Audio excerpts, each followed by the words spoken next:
Welcome back to the live show. You know what time it is. It is currently 2:58 a.m. Shoot. Why am I live right now?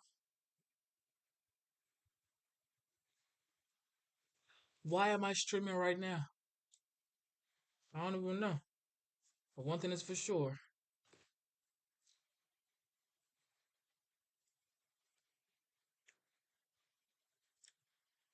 Eh, Why am I live right now? Because I love the United States. That is why I'm streaming right now. First day of school, but episode never have to my gigs. I'm back. I'm back like I never left.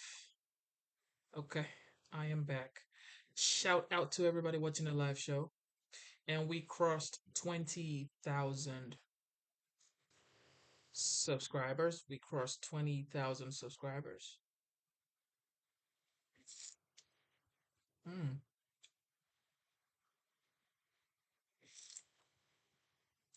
Shout out to my mama, Amotunde Owokoniro, my hero, my word, my heart, my favorite, my love. How you doing, mommy? Good morning. All right, 3 a.m. here in Georgia, United States. Tune in, subscribe to the channel, like the live show, smash the like button, and I am I am going live. Okay, let's get straight to business. I gotta send some invoices. However, I'm live. Thank you guys for tuning in. Let's get it. Thank you very much. Thank you to Lee Greenwood, and thank you to Ralph for the incredible introduction and for the extraordinary leadership you've displayed for a long time. I've known Ralph for a long time. He's done an incredible job. And I didn't realize this is number six times. And I'll see you next year. Okay. 10 years ago, you founded this organization with a few people and a great deal of prayer. Today, the Faith and Freedom Coalition is the largest faith-based get-out-the-vote organization in modern American history. Congratulations as well to this year's recipient of the Winston Churchill Lifetime Achievement Award, Dr. Bill Bennett, who's a great guy. Where is Bill? Is he here? Where is Bill? Will you come here, Bill? I want to shake your hand. I love this guy. I watch him all the time. I see him. He's always defending us and fighting for us, and he's fighting against the fake news. Come here, Bill.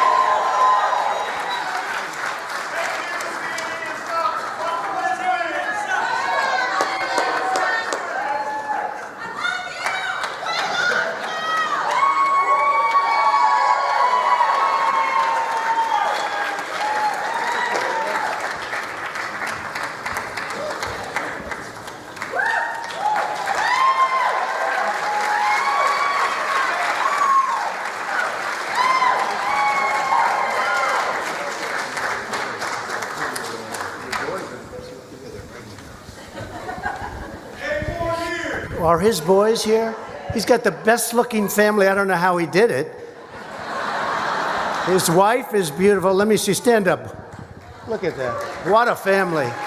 What a family. Bill, say a few words. Doesn't know how I did it. With all due respect, you're a very attractive man, but Melania has the edge. You mind?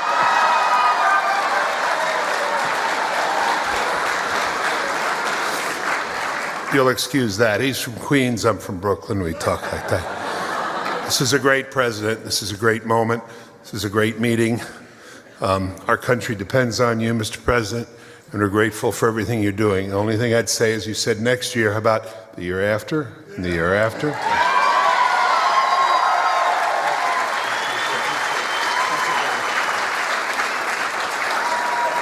Thank you, Bill. Special man, thank you very much. and he's a fighter. He's a fighter for good. We like fighters. We like fighters for good. It's wonderful to be back here with so many friends and patriots, pastors, rabbis, and a record number of students. Thank you all for the tireless work, that your steadfast support and your daily prayers.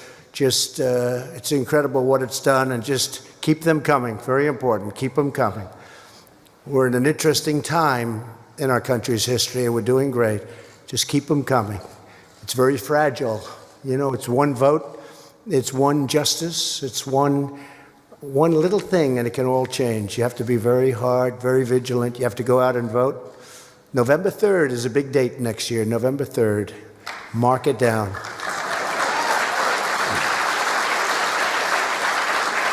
But I want to thank you for your voice, your time, and your energy, and to knock on doors and make calls and educate voters and mobilize your fellow Americans.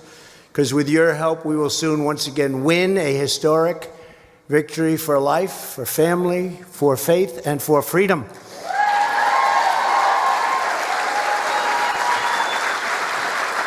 After just 2.5 years, our country is soaring. Our communities are thriving. Our economy is booming, perhaps like never before. We may have the greatest economy in the history of our country. And we're once again defending and promoting our great American values.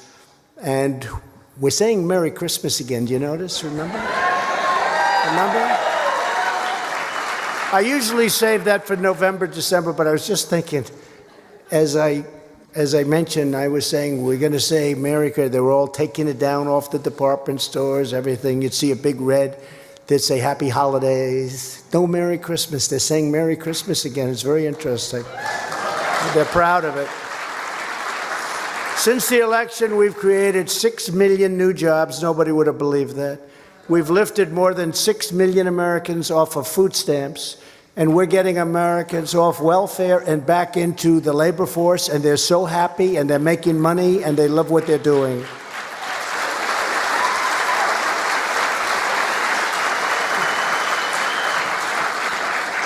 And you've seen me say this before. Where is Sean? Is he here? Our NFL, not only NFL, but he's MVP. Where is Sean? Is he here? Where is he? Because we just went over some numbers. Stand up.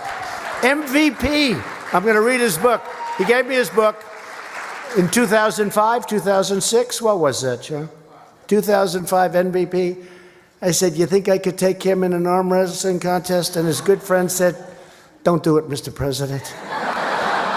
Right? Thank you, Sean. I'm going to read the book on the plane. I'm going to Japan right after this, so I'll be meeting with some nice fellows. Our other nations, competitive nations and competitors, and that's okay. We're doing great. We're doing better than any of them. Thank you, Sean. Thank you. African American, Hispanic American, and Asian American unemployment have reached the lowest rates in the history of our country. The history, the whole history. And if I was wrong about that, Sean, if I made that statement and if it wasn't exactly correct, all those people back there, and there's a lot of them, you would see before I was even finished, it would be headlines. I have to be very careful, Sean. The woman's unemployment rate is now the lowest in 65 years.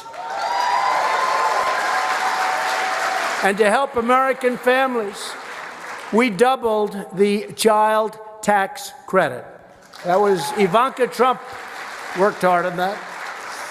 We're fighting for all Americans, and we're embracing the faith community. We are embracing it like it hasn't been embraced in many, many years. You know that. And when we're doing that, we're uplifting our nation. We're greatly uplifting our nation. When I asked for your support in 2016, Americans of faith were under assault. But the shameful attempt to suppress religious believers ended the day I took the oath of office.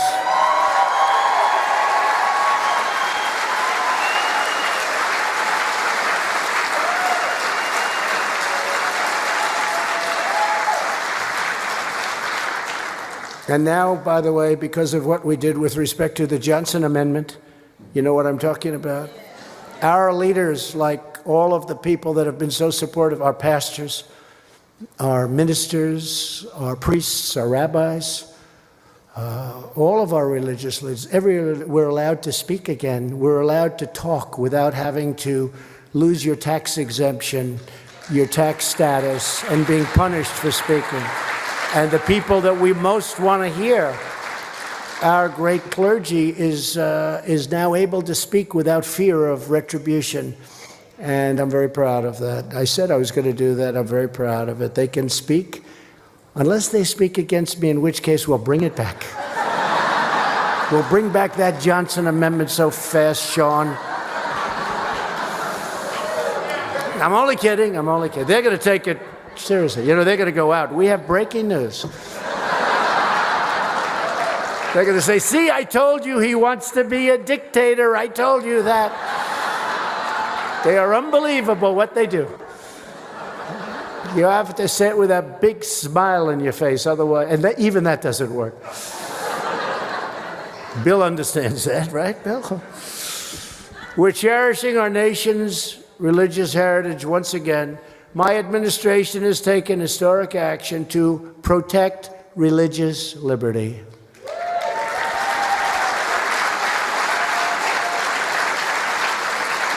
We're protecting the conscience rights of doctors and nurses and teachers and groups like the Little Sisters of the Poor. We're with them. Made a lot of progress. We've taken action to uphold free speech on college campuses.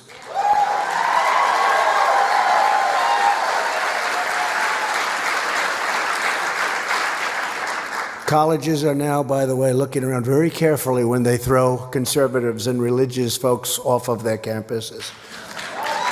Looking around very, very carefully because they have a big, fat, beautiful monetary penalty to pay. I haven't heard too much about it since I did that a few months ago. Do you notice that? I haven't heard so much about that. We give them billions and billions of dollars, and then they don't let people speak. And I don't care, liberal, conservative, it doesn't matter. Republican, Democrat, but you can't do that. We're preserving our country's vital tradition of faith-based adoption. And we're proudly defending the sanctity of life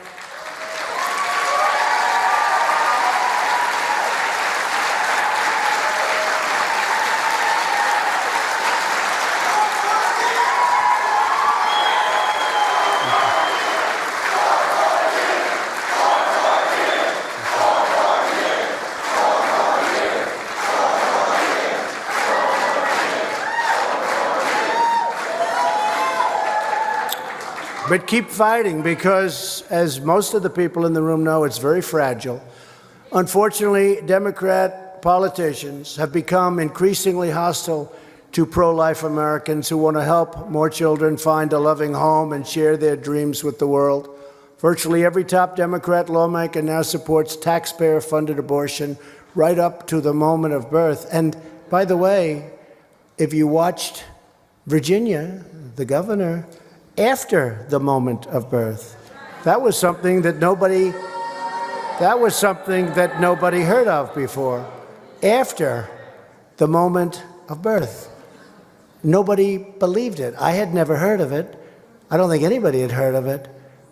When he talked about wrapping the child and then discussing with the mother whether or not she wants to keep, the child is born. So that becomes an execution. That becomes an execution. Every child, born and unborn, is made in the holy image of God, and that is why I have asked Congress to prohibit the late-term abortion of babies. And they'll do that.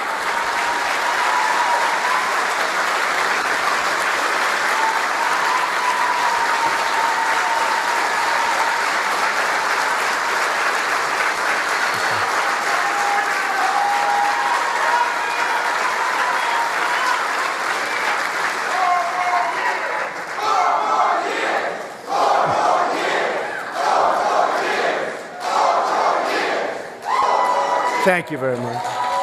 Thank you very much. Appreciate it. Thank you. Thank you very much. Thank you. During my first week in office, I reinstated the Mexico City policy. People thought that wasn't going to be happening. We've issued a final rule to prohibit Title X taxpayer funding from subsidizing the abortion industry. And just last month, our administration ended federal funding of fetal tissue research. All of us working to foster a culture that celebrates the sacred worth of every human life. And this can all change very quickly. Just remember, we've done things that nobody thought possible. We've done things that are so good and so righteous and also so fragile. The wrong person in office, in this office right here, can change it very quickly. Bill will tell you that. Bill understands his system probably better than anybody, and Bill will tell you that. We're building a society that values the limitless potential of every person, and we're strengthening the bonds that tie us together in the wondrous tapestry of creation. Here with us today is someone who shows us the power and majesty of life. I was very proud to host her in the Oval Office earlier this year. Katie Shaw. Where's Katie? Where's Katie Shaw? Thank you, Katie.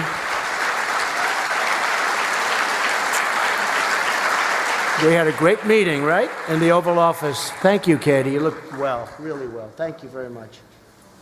Thank you. So nice. She was in the Oval Office and really made a great impression on everybody, and it was very exciting. Thank you very much for being here. Katie's from Indiana.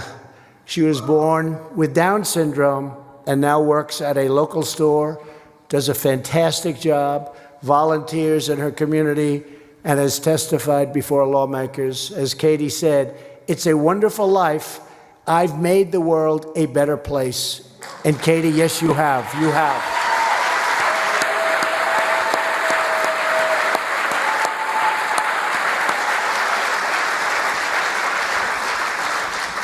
Our nation is uplifted by incredible Americans like Katie who fight for the dignity of all humanity.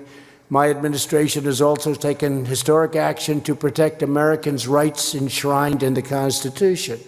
Democrats are determined to pack the courts with radical left judges who will impose their own far-left views on the American people. That is why I will soon appoint my 145th judge to interpret the Constitution as written.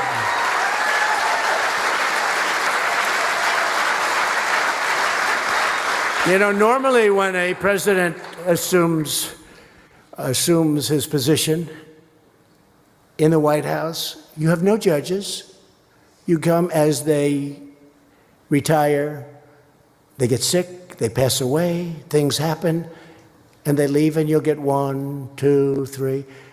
I inherited 138 empty spots.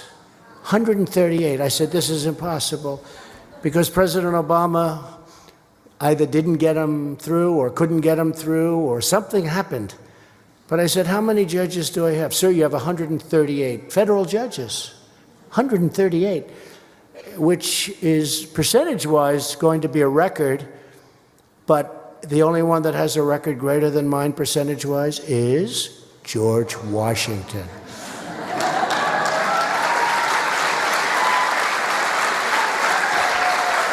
I'll never beat that record. He had 100%. But I have more.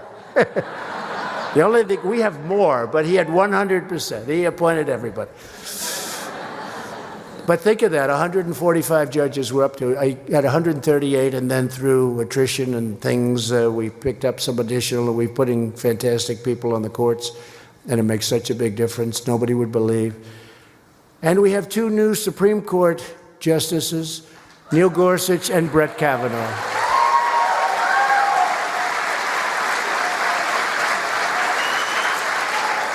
And exactly a year ago today, in a 5-4 decision, the Supreme Court upheld the First Amendment rights of pregnancy care centers. And just last week, the Supreme Court ruled 7-2 that the Peace Cross, wasn't that nice, right? There's one that would have come down. In a beautiful memorial in Maryland, which honors our heroes of World War I, but it's in the form of a cross, and they said it can stand on public land for all to see. Isn't that nice? It's so beautiful, and it takes up such an important place in that area, in that whole state. And they wanted to rip it down. They wanted to take it down because it was a cross. And we won that one just 2 days ago in the Supreme Court. Isn't that great?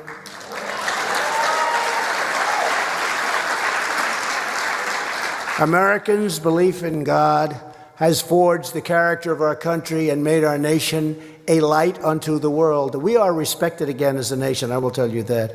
And I'm not only talking about from a religious standpoint. Our country is respected again.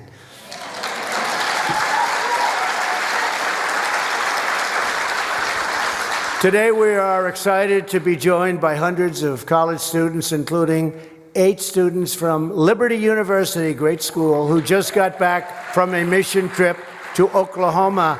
Where are you? Stand up, please. Wow.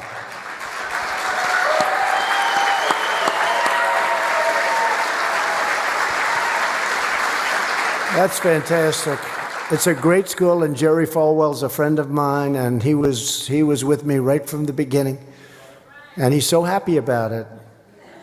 I could tell you stories. He said that he was so honored to be there. He understood from the beginning what was going along. And he does say, and so did Pastor Robert Jeffress, a great friend of mine, he'd say, our president may not be the best at the Bible. He may not have read it 2,000 times, but he's the best for us. And that's good.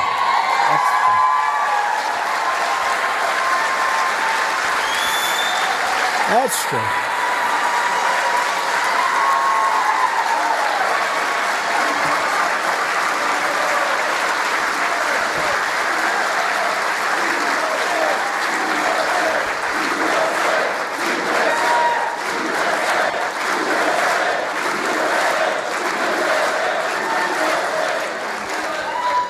Thank you very much, everybody. Thank you. And who are those 17%, right? Ralph asked that question. I do. I want to talk to them. As one of the great students, Phoebe, recently said, every day on the trip is a chance to love others the way Christ loves us. Where's Phoebe? Stand up, Phoebe. Thank you very much. Very nice. Beautiful. So I want to thank Phoebe, and I want to thank the students who are here with us today from all over the country. We're really incredible what you're doing, and I think people have no idea the numbers we're talking about. You know, you see all of this stuff on television, and they're noisy, they're loud, they're rude, they disgrace us in so many ways, and they get publicity. But they don't realize that we have more than they do. They really don't. People don't realize it. We have more than they do. I see it all the time. The young people that come. The other day in Orlando, we had a rally that was unbelievable. It filled up. We had thousands and thousands of people outside of the Orlando Magic Arena where they play the big basketball games. The floor was packed, and it was an incredible thing to see. And then outside there were, literally tens of thousands of people couldn't get in. And then there were thousands that we said, don't come. We actually were putting out notices, please don't come. There's something going on that's a great thing. It's continuing, I think, even stronger than that great November day in 2016. I really believe it's stronger. And the media likes to talk about the energy the left has. I don't think they have energy. They're trying to destroy themselves. And it's negative energy. It really is. It's like a negative energy when you see what they want to do. And I think we have more energy than we've ever had. And I said it the other day, I think the Republicans have much more energy than the Democrats. Now, maybe I'm wrong, but I really believe it.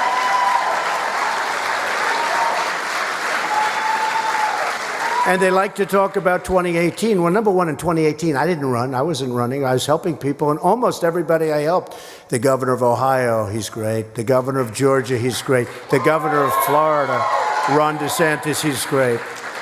Oklahoma, I mean, so many different places. Every place we had such tremendous, and remember, they were going to take over the Senate and the House. Well, there's so many people in the House. But the ones like in Kentucky, Andy Barr, the ones that we helped, the ones that I went to won. They won their races against very tough competition.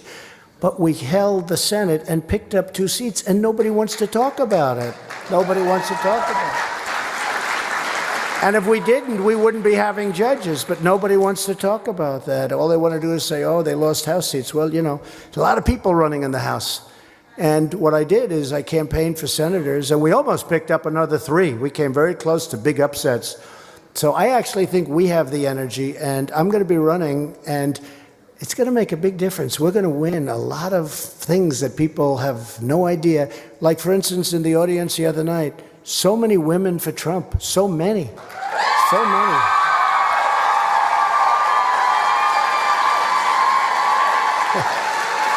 But they did the same thing.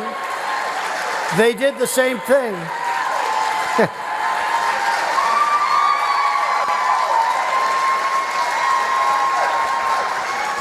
They did the same thing in 2016. Women, they'll not vote for Trump. They're not going to vote. I was saying to my wife, do you think women are going to vote for me at all?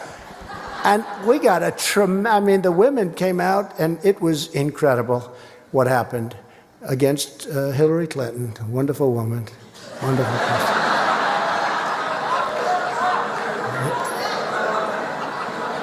Who dubbed us all the deplorables. She actually said 2 words, you know.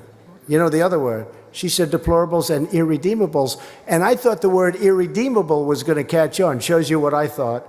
Because I think irredeemable is worse than deplorable, right? Wouldn't you say, Bill, give me a definition. Isn't it worse? But the next day I made a speech. I'll never forget. She used it. You know, I didn't think too much about it. The next day I'm in this big stadium making a speech, and I see, we're the deplorables, we love you. Saying, where did that come from? See, that's why politics is a tough business. One word can put you right out of business, right? One word. That was not a good speech she made. I don't know who wrote it, but I don't think she'd ever want to use them again. The deplorables. The activists. The activists in this room, and that's what you should call yourselves. You're activists. Be an activist. They are activists. What they do is so terrible. Be activists. That's okay. There's nothing wrong with it. And the believers across our country, they strengthen our communities in countless ways, so many ways. That's why we're empowering Americans of faith to live by the Lord's calling, to love their neighbors. We've created nearly 9,000 opportunity zones with Tim Scott from South Carolina. He's a great guy. Great guy. He came in with this idea, and nobody had any idea it was going to work like this. There's never been anything that worked like this. It's incredible what's going on with opportunity zones, brand new, which give churches and investors more ways to rebuild distressed communities. And last year, with the help of many faith leaders, I signed groundbreaking criminal justice reform into law.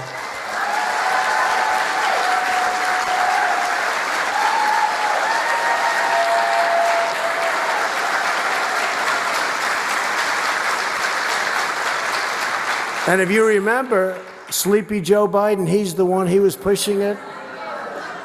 And that was a killer for Hillary Clinton. And I remember the first time I saw people, real activists, against Hillary because of her husband and what they did on criminal justice reform. And they did nothing to fix it. What they did, it was terrible. The Crime Act, what they did was terrible to so many people. And we got criminal justice reform passed with very conservative people and very liberal people. I mean, it was an amazing thing. But nobody until, that was done 4 months ago, nobody until this time thought it could ever happen. And you had to see the people that were in favor of it. The most conservative people, some of the most conservative, even more conservative than Bill Bennett, which is hard to believe. Am I right? I mean, seriously conservative. And also very liberal people. It was a great thing. It was a great thing. We're glad to be joined today by the first person released from prison under the First Step Act, Matthew Charles. Where's Matthew? Thank you, Matthew.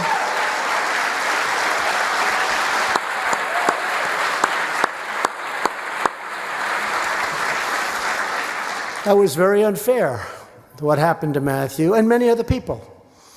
Many other people. We're very tough on crime, but what happened to some people was very unfair. So it's really great that you're here, Matthew, and I hear you're doing phenomenally well, and we appreciate it. What a great, great person you are. Thank you. Thank you. Thank you very much.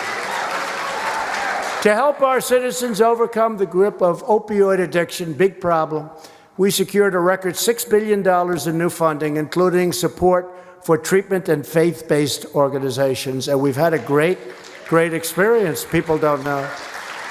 Way down, opioid, way down. Unfortunately, other drugs sometimes take the place. Fentanyl is a disaster coming in from China. I'll be talking to President Xi about that tomorrow. But we have tremendous amounts of drugs that come in from places, and we got to stop it. And we're doing pretty well, but it's a tough. Every time you knock one, another one pops up. But we'll be talking to President Xi about that. For the most part, China makes the fentanyl, and it's unbelievably powerful and unbelievably destructive and bad. We're expanding affordable health care, increasing access to plans, 60% cheaper than Obamacare. We're doing a plan that's going to come out if we win back the House. If we keep the Senate and win the presidency, I think we're going to do all. I think we have a great chance to do all. We have a health care plan that's far better than Obamacare. I'm keeping Obamacare alive because I felt I should do that. We had a chance to terminate it, and a gentleman voted against it after campaigning for many years to repeal and replace. Then he voted against repeal and replace. Someday somebody will explain that to me, but that's what happened because we just about had it done. But we're going to actually end up better, I think. We're going to do, if we win the House back, keep the Senate and win the presidency, we're going to have a plan that blows away Obamacare. It'll be less expensive, and it'll be far better health care and health insurance. And we'll be announcing it over the next month or so. And to help patients access life-saving treatments, we passed Right to Try. I love that. You know what that is. I hope nobody in this room ever has to use it, especially you folks, you're so young. But I hope nobody has to use it. But people would travel all over the world to try and get relief. People that had money, people that didn't have money would just go home with no hope. And now we have the right to use our great geniuses, the best in the world, for possible cures that haven't been approved yet. Couldn't use them. They'd go to Asia, they'd go to London, people would go to London, any place. And now we're using it, and we have had some incredible success. And I must say, the other day I was watching a favorite network of mine that I really have a lot of respect for. That doesn't always treat me so great, by the way. They could do better. But at least they're fair. And I was watching, and I heard the story of an incredible, unbelievable young woman who was battling rare bone cancer. They made a mistake. A doctor or a hospital made a mistake. She called it it was a medical error. Her name is Natalie Harp, and she lit up the television screen like very few people I've ever seen do it. And she talked about how they were preparing her for death. And because of Right to Try, she's now living and I think doing phenomenally well. And somebody said she's here. Are you here, Natalie? Where's Natalie? Will you come up here, please? Come up, Natalie.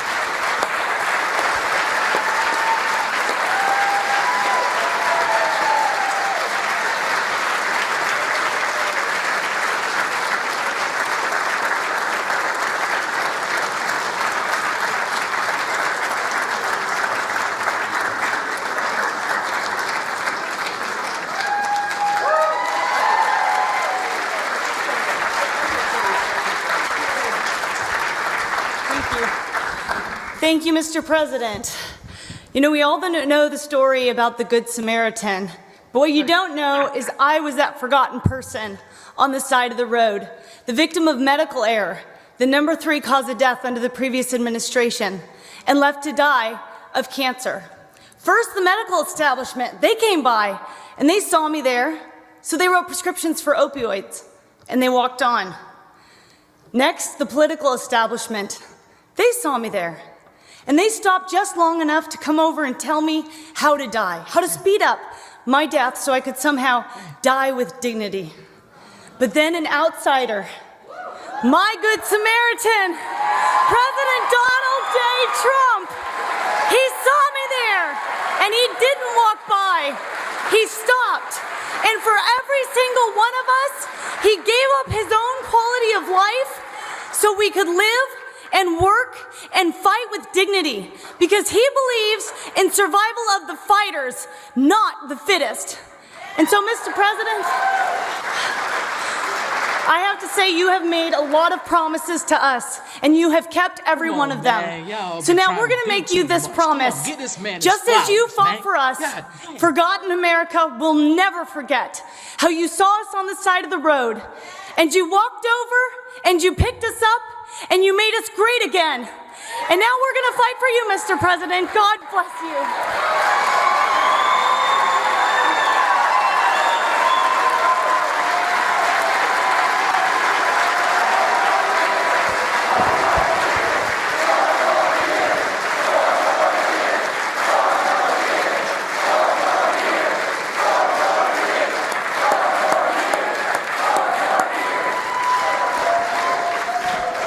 Thank you, Natalie. It was an incredible thing. I saw the pictures of Natalie. She was in a wheelchair, she was in a bed, and they showed, and it was so incredible. And they were actually preparing her for death. And because of Right to Try, they had a medicine that wouldn't have been approved for years, but it was very, very, it's looking good. It was looking very good. Now it's looking a lot better, Natalie, I have to tell you. I don't know what that was, but that sucker worked, Natalie.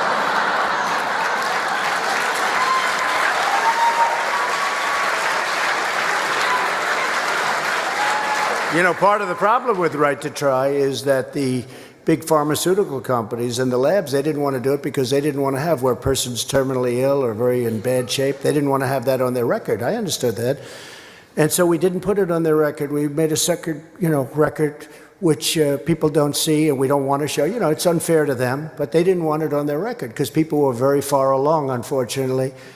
But cases like Natalie have not even been that unique. We've saved many lives with what's going on. And ultimately, I guess that's probably also the best test for a medicine to see whether or not it's good, because it really, it's worked so well and we're so proud of it. They've been trying to get that approved for 45 years. They couldn't get it done. Not that easy, because the medicals didn't want it, the doctors didn't want it, the country didn't want it, our country, because they say, well, if something happens, a person's terminally ill, then they die, then we'll get sued if we do something. I said, that's okay. They'll sign an exculpatory letter. They'll sign a letter saying that we're not going to hold anybody liable. That's okay.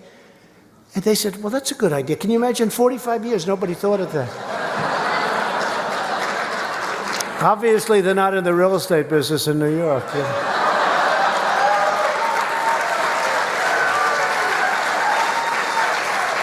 And we had great help from the Republicans, and we actually had some Democrat support, and we got it done. And to me, I thought that was going to be so easy. It was not an easy one, but we got it done, and got it done the way we wanted, properly and very strongly. And I just want to say that, Natalie, you are an inspiration. You really do. You lit up that screen. My wife watched. I said, you have to see this. It's a great invention. It's called TiVo.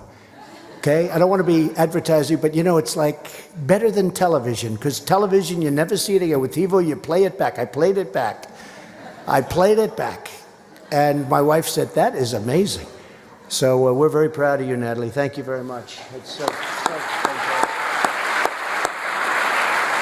incredible person, incredible spirit. We want every American to have the chance to live and to dream and to thrive and to protect the safety and well-being of our citizens. We're securing our border, building the wall. It's being built right now. Could have been so easy, the wall, if they gave us the money. But they won't give us the money. The Democrats won't give us the money. And I think it's more political because a wall works, okay? They have drones. They want to give me unlimited money for drones, unlimited money for everything. You know, a drone flying up in the air doesn't help as 5,000 people are charging the border. Unless you want to take nice pictures of what's happening. So we'll have I probably believe more than 400 miles built by the end of next year. It's under construction now, and I'm taking from here. We're all over the place. We're taking Army Corps of Engineers is doing a great job, but we're building a lot of it. It's already started, and it's a lot of it's being done, and it has such a tremendous difference. It's day and night. This year alone, 43,000 minors have been illegally smuggled across our border, providing a lucrative cash flow to some of the most dangerous criminal organizations anywhere in the world. Loopholes in federal law prevent Homeland Security from removing illegal aliens who get smuggled into our country through bad laws. It's our bad laws. And by the way, Mexico, they're really helping us. They just put 6,000 soldiers on the southern border, their southern border, and they just announced they're going to put 16,000 soldiers on our southern border, and it's had a huge impact. It's only been a few days, literally, but it's had a huge impact, and they were great, and I'm glad I didn't have to do tariffs on Mexico. I'm glad. I'm very glad. But we've been trying to get them to do that for 40 years, more. They said for 40 years. And you know, I'll tell you what, they stepped up. And as I say, Mexico is doing more to help us than the Democrats, who are doing nothing. Nothing. We have repeatedly asked the Democrats to close these loopholes and to save the lives of young immigrants. I mean, they're too busy interviewing people on the Russian witch hunt, on the hoax. If they spent a little bit less time on the Russian witch hunt, which turned out to be a total phony deal. Actually, they're the ones that committed the crime, as it turned out. If they spent some time on that, they could solve the loophole problem in an hour. They could solve the asylum problem in an hour. And we'd have no problem whatsoever at the border. They don't want to do it. They want things to look bad. They want open borders. Open borders mean crime, means human trafficking. Human trafficking. Mostly women. Okay? Human trafficking. This is like prehistoric, a word like that, trafficking. Who would think? There's more human trafficking in the world today than there ever has been in history. Who would think that? You think of it almost as an ancient term. It's not. Because of the internet, all over the world, it's happening. Mostly women. And the Democrats don't want to fix it. Someday you'll explain this to me. And I actually think, even from the strictly political point of view, I think it's a terrible thing for them. I hope they, actually, I want them to fix it. I really do. But if they keep going in this path, who the hell would want to vote for them?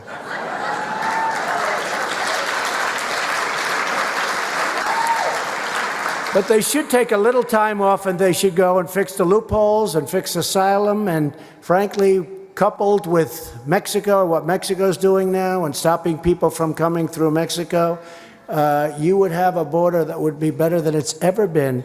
And we'll be there pretty soon in any event. And as the wall goes up, every area that we build, we pick the worst areas first, but it makes a tremendous difference.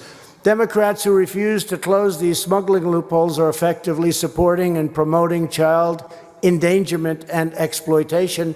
And they're making some very, very bad people, the cartel people, rich, very rich. People are saying they're making as much money or more money with people now as they do with drugs. These are rough people, and they're bad people, and we could solve it so easily. They've got to fix the loopholes and fix asylum. The tragedy playing out on our border is the predictable result of Democrats' twisted obsession with open borders policy. They want open borders. You saw these massive caravans of 10 and 12,000 people, 15,000 people in one case. And in those caravans are some very good people. But also in those caravans are some very, very bad people. And they're probably put there by the countries who want to get rid of them, probably. I don't say that, but we were paying those countries $600 million a year, and I cut it off about 7 or 8 months ago. I said, look, they could stop these caravans. And then I took a lot of heat from Democrats that said, we want to pay them.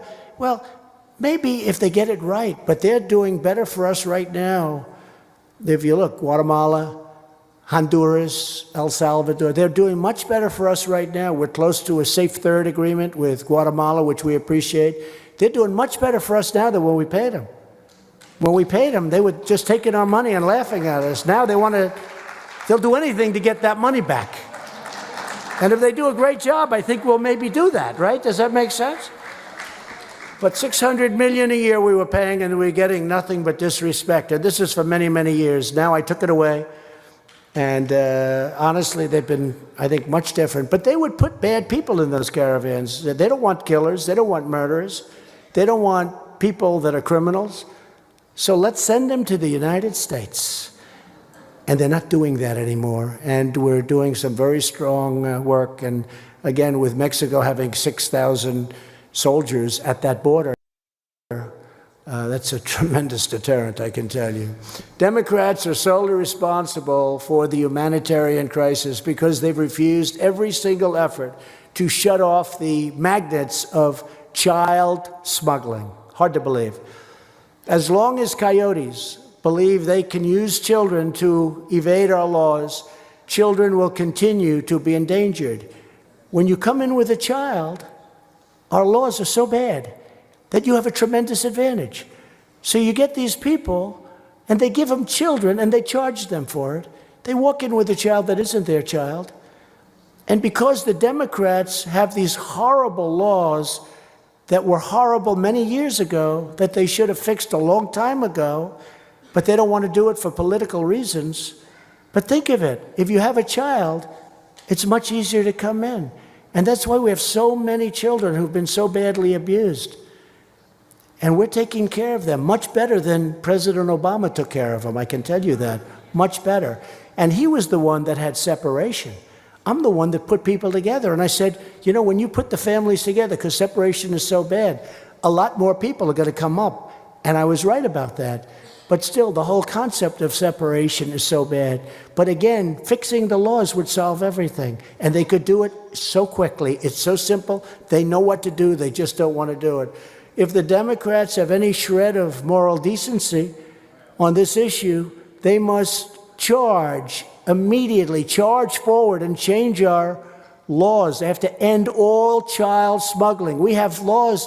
It would end all of this horrible child smuggling. How do we have thousands upon thousands of children?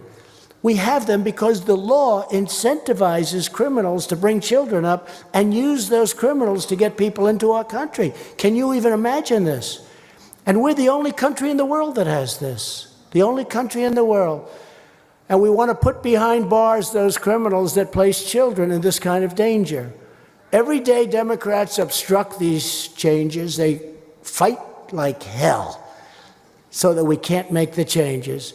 Every day they leave laws and trafficking victims, and you know, we have a very, very tough law, Trafficking Victims Protection Reauthorization Act.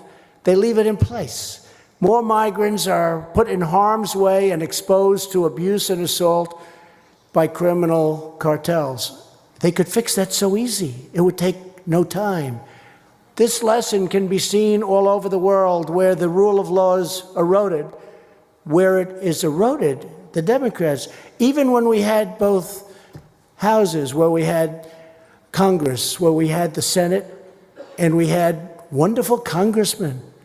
We had the House of Representatives and the Senate, but we didn't have enough votes because it was very close. We needed 60 votes, and we had 51 votes. And sometimes, you know, we had a little hard time with a couple of them, right? Fortunately, they're gone now. They've gone on to greener pastures, or perhaps far less green pastures, but they're gone. They're gone, Bill. Very happy they're gone. And we have great senators, but we need 60. We have 53 right now.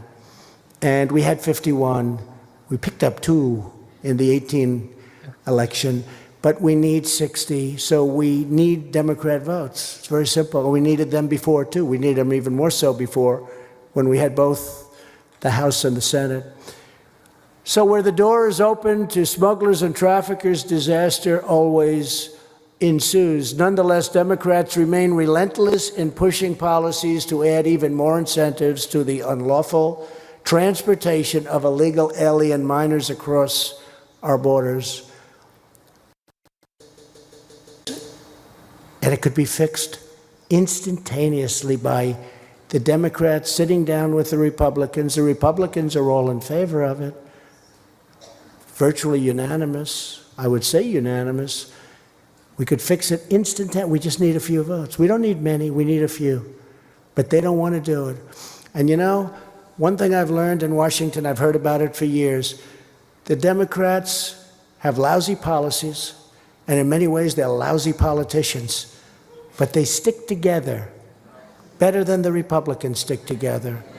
They stick together. They vote in a group. You don't see them going haywire.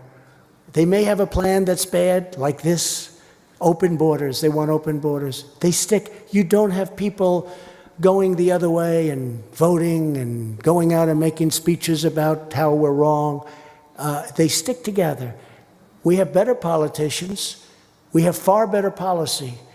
But the Democrats do stick together. And frankly, I give them credit for that. But it's bad for our country. It's very bad for our country. So let me state clearly, my administration will not tolerate, and just we can't do this. We can't do it. We cannot tolerate the endangerment, abuse, or smuggling of children. And the only way to really stop it is to change the law. And the Democrats can do that immediately.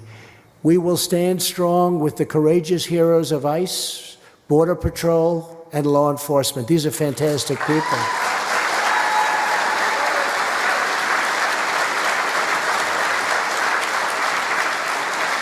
They want to get rid of ICE. ICE is so, these are great patriots, these are great people, but they're also tough. Sean can tell you about that. You need toughness at a certain point, Sean, right? You need physically tough, strong, tough. These are great people. Sean's a great person, but he's tough. It's okay. We need strong people. We need tough people. ICE goes into these areas where you have MS-13, and to them, it's like a day in the office. And they'll walk into the middle of a gang and they start swinging. I don't think I'd want to do it. I don't think too many people want to do it. But these are brave people, and they're great people, and they love our country. And you have some congressmen in particular, but also some Democrats, they want to get rid of ICE. I'll tell you what, you get rid of ICE, you're going to have problems, because we take MS-13 out of our country by the thousands. We take other gang members out and drop them back either into jails, which in a way I hate to do, because then we have to pay for them for 30 years. I hate to do it. But we bring them back to their countries and say, you handle them. Problem is that all of a sudden, 2 years later, you see them again, because our laws are so screwed up. To protect our nation, we're also rebuilding the United States Armed Forces like never, ever before.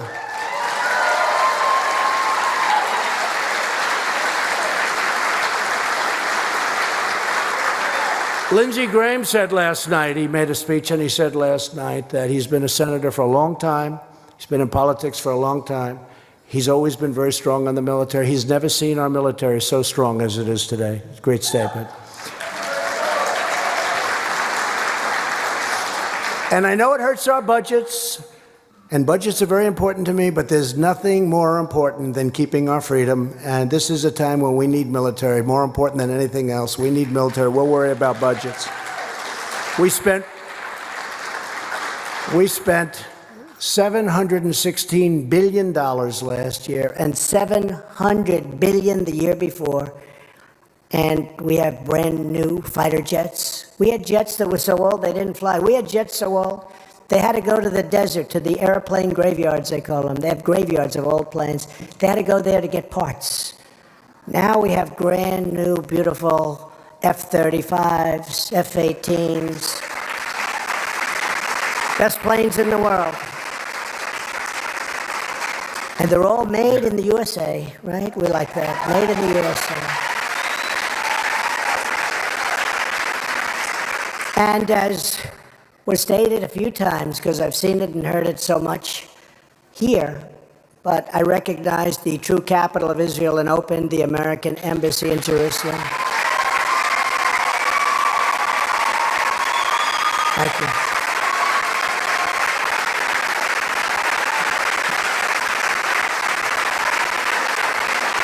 Thank you. Every president said they were going to do it. You go back many, many presidents, they said they were going to do it. They never did it. They never did it. And I understand why, because the pressure put on you once you get into office not to do it by other countries is amazing. I got so many calls, and I knew they heard I was going to do it in 2 weeks. I got so many calls from the heads of countries. So when I knew they were calling about that, I'd say, tell them I'll call them back in a week and a half. I'm very busy. I'm very busy. Because it's hard to tell, you know, a king no. They've never heard no before. So, you know, I don't mind telling them no, but what do I have to waste my time for, right? But I see why that other people, that they just didn't do it. They campaigned, I will recognize all of them. And they didn't do it. And they didn't do it. They didn't come through. This is many, many presidents, not just President Obama. He campaigned on it too, never did it. Bush campaigned on it. Clinton campaigned on it. Everybody did. They didn't do it, and I did it. But what I did with the calls, I'll explain this just to this first row of young geniuses from Liberty University. What I did is I didn't take the calls. And then after I signed the document, had a press conference, announced it, and now Jerusalem becomes the capital of Israel. This is a big thing, right? After I did it, I probably had 25 calls from leaders of countries who were going to say, please don't do it. I called them back. Hey, what's up? What's going on? What's up? And they said, sir, we were going to ask you not to do the embassy in Jerusalem if that were possible, but you did it yesterday.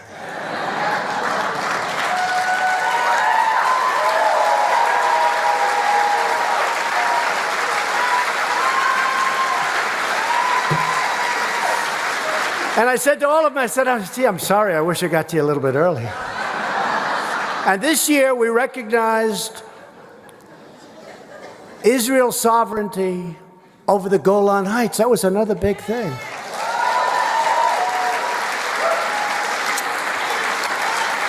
That's been 52 years in the making. Many, many summits. They had many, many summits. People would fly in with their big jets from all these countries, these big, beautiful jets. They had to land. They'd talk about the Golan Heights for 2 days, and then they'd fly out. Nothing would happen. I did it. First time.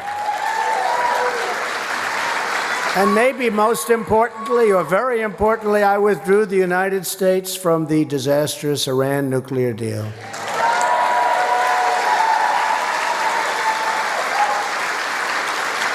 Remember when they signed that deal? They were all screaming, death to USA, death to the United States.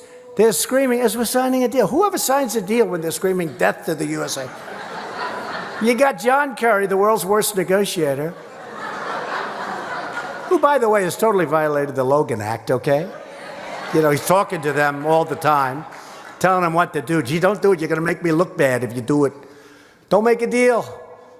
Wait Trump, he probably says, wait him out. Maybe you'll lose the election. How about that? We have a long way to go, 15 months, right? And you have a guy saying, wait him out, maybe you'll lose the election. That's against the law. It's against the law. You can't do that.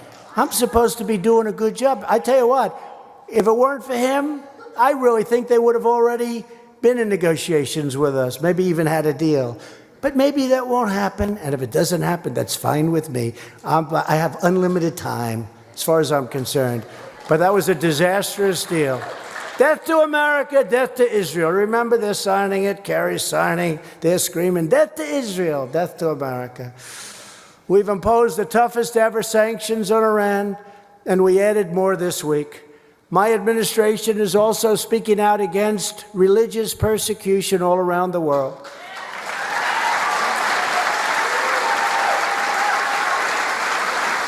We believe that every community has the right to worship in peace. In Latin America, we support the people of Cuba and Nicaragua and Venezuela in their righteous struggle for freedom. A lot of progress, too. In America, we reject the failed socialist ideology of government domination.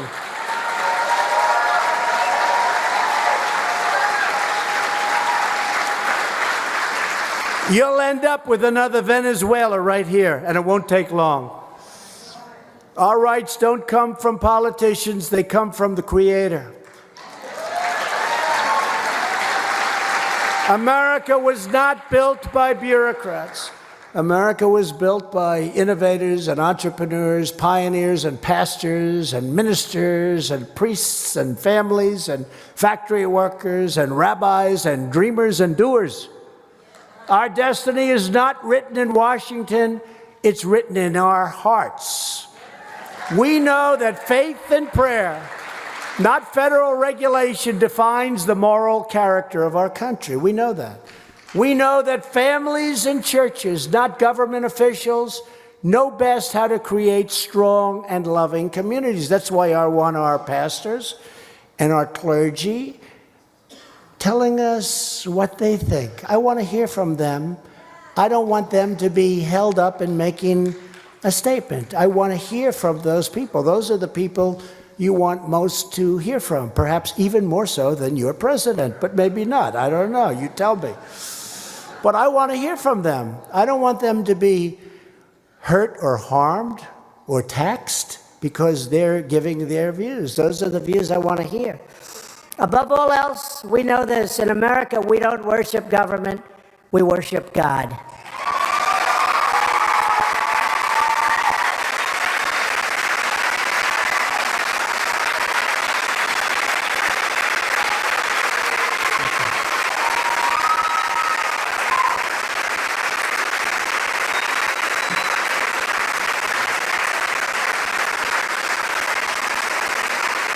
Thank you very much. Thank you. We got you back. Got you back. You came out like no movement in history. There's never been a movement like happened in 2016. Never happened before to that extent. There's never been a movement like that. I could ask, thank you. I could ask somebody like Bill Bennett. I mean, there's never been an election like this. And even now, we still fight and fight and fight.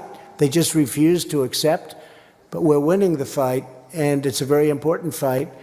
And the election coming up is, in certain ways, maybe going to be as important. I can't say more important, but as important as the election of 2016. In certain ways, it could be more important. I mean, it really could, because it could all go down very quickly. I mean, you have to be very, very careful. Bill, I don't think there's ever been anything like happened in 2016. What do you think? I really, I believe it. I just, not because of me, it's just a movement that nobody's ever seen anything like it. Anywhere. All over the world they talk about it. Everyone here today is united by the same tireless values: the dignity of work, the miracle of life, and the blessings of freedom. Every day of my presidency, we fight on behalf of hardworking citizens who pay their taxes, follow our laws, raise our children, protect our communities, and make this the greatest nation ever to exist on the face of the earth. And today, I honestly believe it's greater than it's ever been before.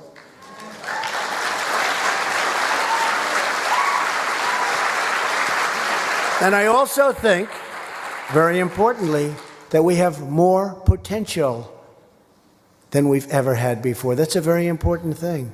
We haven't stopped. We have more potential. Do you know, if the stock market just sort of goes out nice and easy, some of the stats will be the greatest, the most successful June in over 80 years. Think of that. Over 80 years. And if it goes up a little bit more, it could even break the all-time record. But 80 years is not so bad. The choice of our future has never been clearer. The radical left offers a vision of socialism, censorship, high taxes, open borders, and extreme late-term abortion. Our movement is about lifting up all Americans. We're fighting for the American worker, we're fighting for the American family, and we're fighting for the American dream. With your help, our nation will prosper in the fullness of faith and the glory of liberty. Our families will be strong, our children will be free, our country will be safe, and America will forever remain one proud nation under God. Together with the love, the prayers, and devotion of everyone in this room, and the millions and millions of patriots all across our land, we will make America great again for all Americans, greater than ever before. Thank you, God bless you, and God bless America. Thank you. Thank you very much. Thank you. Thank you.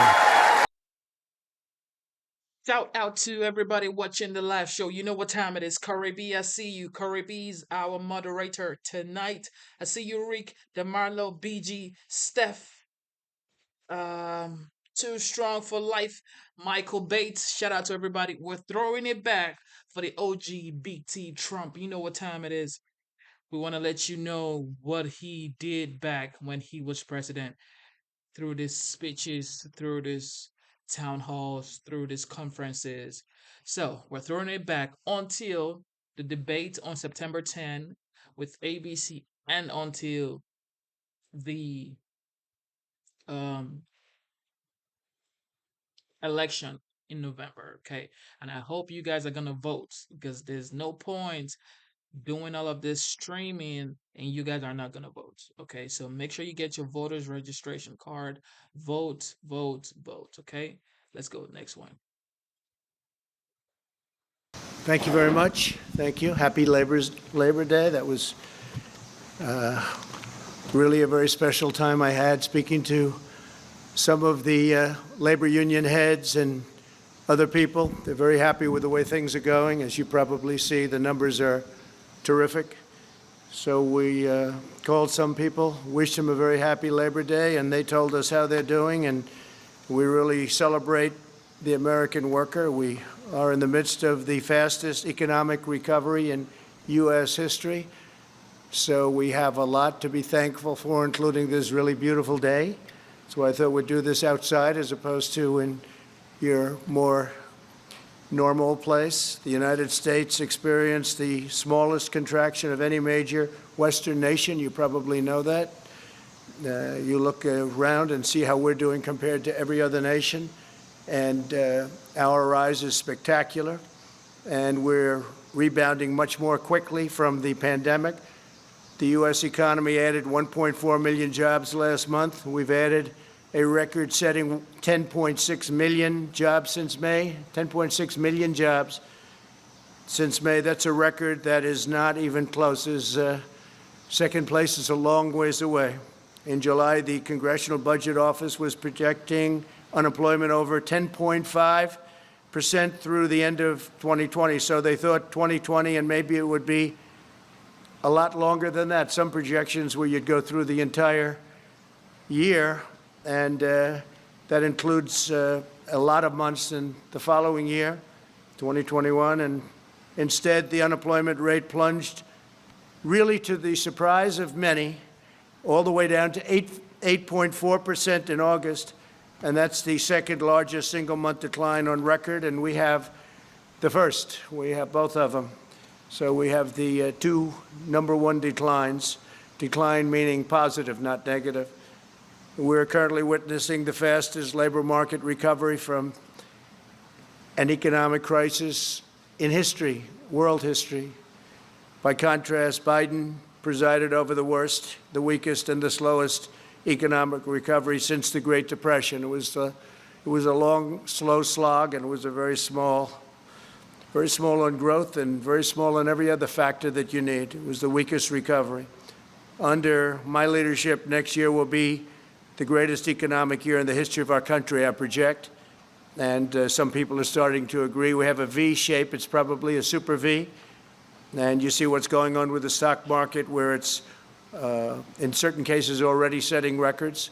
The NASDAQ has set 17 records already, and this is as we're hopefully rounding the final turn in the pandemic.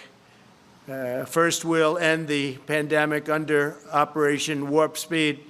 We've pioneered groundbreaking therapies, reducing the fatality rate 85% since April. You don't hear that from the press very often. They don't like to talk about that. So the fatality rate, 85%. Think of that since April. The United States has experienced among the lowest case fatality rates of any major country in the world. And we are an absolute leader in every way. Under my leadership, we'll produce a vaccine in record time. Biden and his very liberal running mate, the most liberal person in Congress, by the way, is not a competent person, in my opinion, would destroy this country and would destroy this economy, should immediately apologize for the reckless anti-vaccine rhetoric that they are talking right now, talking about endangering lives, and it undermines science. And what's happening is all of a sudden you'll have this incredible vaccine, and because of that fake rhetoric, it's a political rhetoric, that's all it is, just for politics, because now they see we've done an incredible job, and in speed like nobody's ever seen before. This could have taken 2 or 3 years, and instead it's going to be it's going to be done in a very short period of time. Could even have it during the month of October.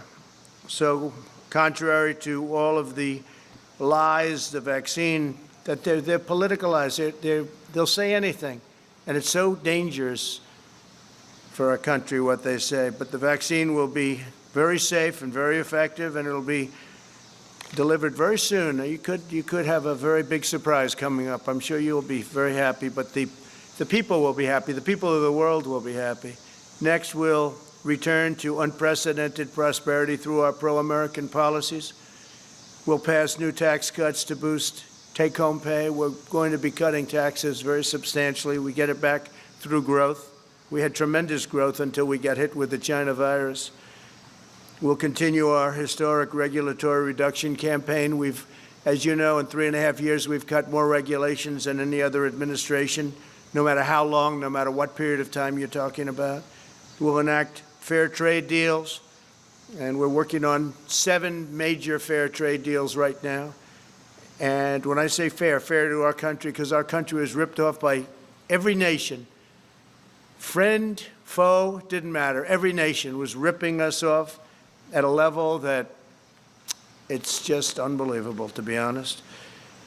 We're going to be expanding opportunity zones, and we will keep that going. It's been a tremendous program. I want to thank Senator Scott, South Carolina, for coming up with that whole concept, because he came up and I liked it right away, and it's really turned out to be a tremendous thing, especially for African Americans, Hispanic Americans. We'll continue to unleash American energy. We're #1 in the world, and we're totally energy independent right now. And in 2021, we'll create 10 million jobs at least in the first 10 months. Joe Biden, the radical socialist Democrats, would immediately collapse the economy. If they got in, they would collapse it. You'll have a crash the likes of which you've never seen before. Your stocks, your 401ks. Remember, it's the people that own these massive listed companies. A lot of people, rich people and not so rich people and middle income people, and those stocks will crash like you've never seen before. The Biden plan begins with a $4 trillion tax hike, and that will end everything, including growth. There won't be growth, there'll be total contraction. Biden's also pledged to demolish the U.S. energy industry and implement the same policies causing blackouts in California. He wants to have things lit up with wind. He'll have to talk to China, Russia, India, and lots of other countries, because they're not doing that. And if they're not doing it, it puts us at a tremendous economic disadvantage, and it doesn't work. You take a look at the blackouts in California. It's really rather amazing what's going on there. They've tried to go, and that's just with a small portion going that route. That doesn't work, and it can't fire up our big plants. If we're going to have this great industry that we've created, can't fire up our big plants. Biden's plan for the China virus is to shut down the entire U.S. economy. He's going to totally rely on somebody to walk up, yes, sir, it's time to shut it down. He'd be laying off tens of millions of workers and causing countless deaths from suicide, substance abuse, depression, heart disease, and other very serious illnesses. Because when you do a shutdown, there's a problem on the other side. It's not just from the virus. You have a big problem with suicides, with losing your jobs, with all sorts of things. You just take a look. Depression is a massive problem, and what happens is they turn to substance abuse, alcohol, drugs. So we can't do that. And then we'd have to give up all the gains that I've been talking about over the last 3 months. What we have done is incredible. We're setting records all over the world, no matter where you go. Nobody has done what we've been able to do. So we're setting records in jobs. We're setting records in numbers. And you're going to see some very big numbers. Third quarter numbers are coming out right before a very special day, November 3rd. So you have the numbers coming out. And they're, I think, going to be fantastic. I think they're going to be fantastic. The best numbers of all, if somebody doesn't come along and raise taxes, double, triple, quadruple your taxes, will be the numbers from next year. But you're going to have a good third quarter number coming out. And I think it's going to be hard for even the media to disparage that number. Biden wants to surrender our country to the virus. He wants to surrender our families to the violent left-wing mob. And he wants to surrender our jobs to China, our jobs and our economic well-being. I've taken in billions and billions of dollars from China. No other president's done what I've done. I've given much of it to the farmers. I've given it to farmers, and manufacturers, but I've given most of it to the U.S. Treasury. Nobody's done that. We haven't taken in 10 cents from China ever. They targeted our farmers, and I targeted them. And I gave $28 billion to our farmers. Our farmers wouldn't be existent right now. Right now, they're very happy. In fact, they're setting records on purchases. China is purchasing more corn than they've ever done. Record purchase of corn and soybeans, beef, because they know I'm not happy with them. They know I'm not happy at all. And frankly, I don't want to set the world necessarily to thinking too much about it right now, but there's been no country anywhere at any time that's ripped us off like China has. We lose billions and billions of dollars for years and years, decades. We've lost billions and billions and billions of dollars by dealing with China. We get nothing from China. They get nothing other than loss, other than giving our money, and they take that money and they build their military, and you see they're building up a powerful military.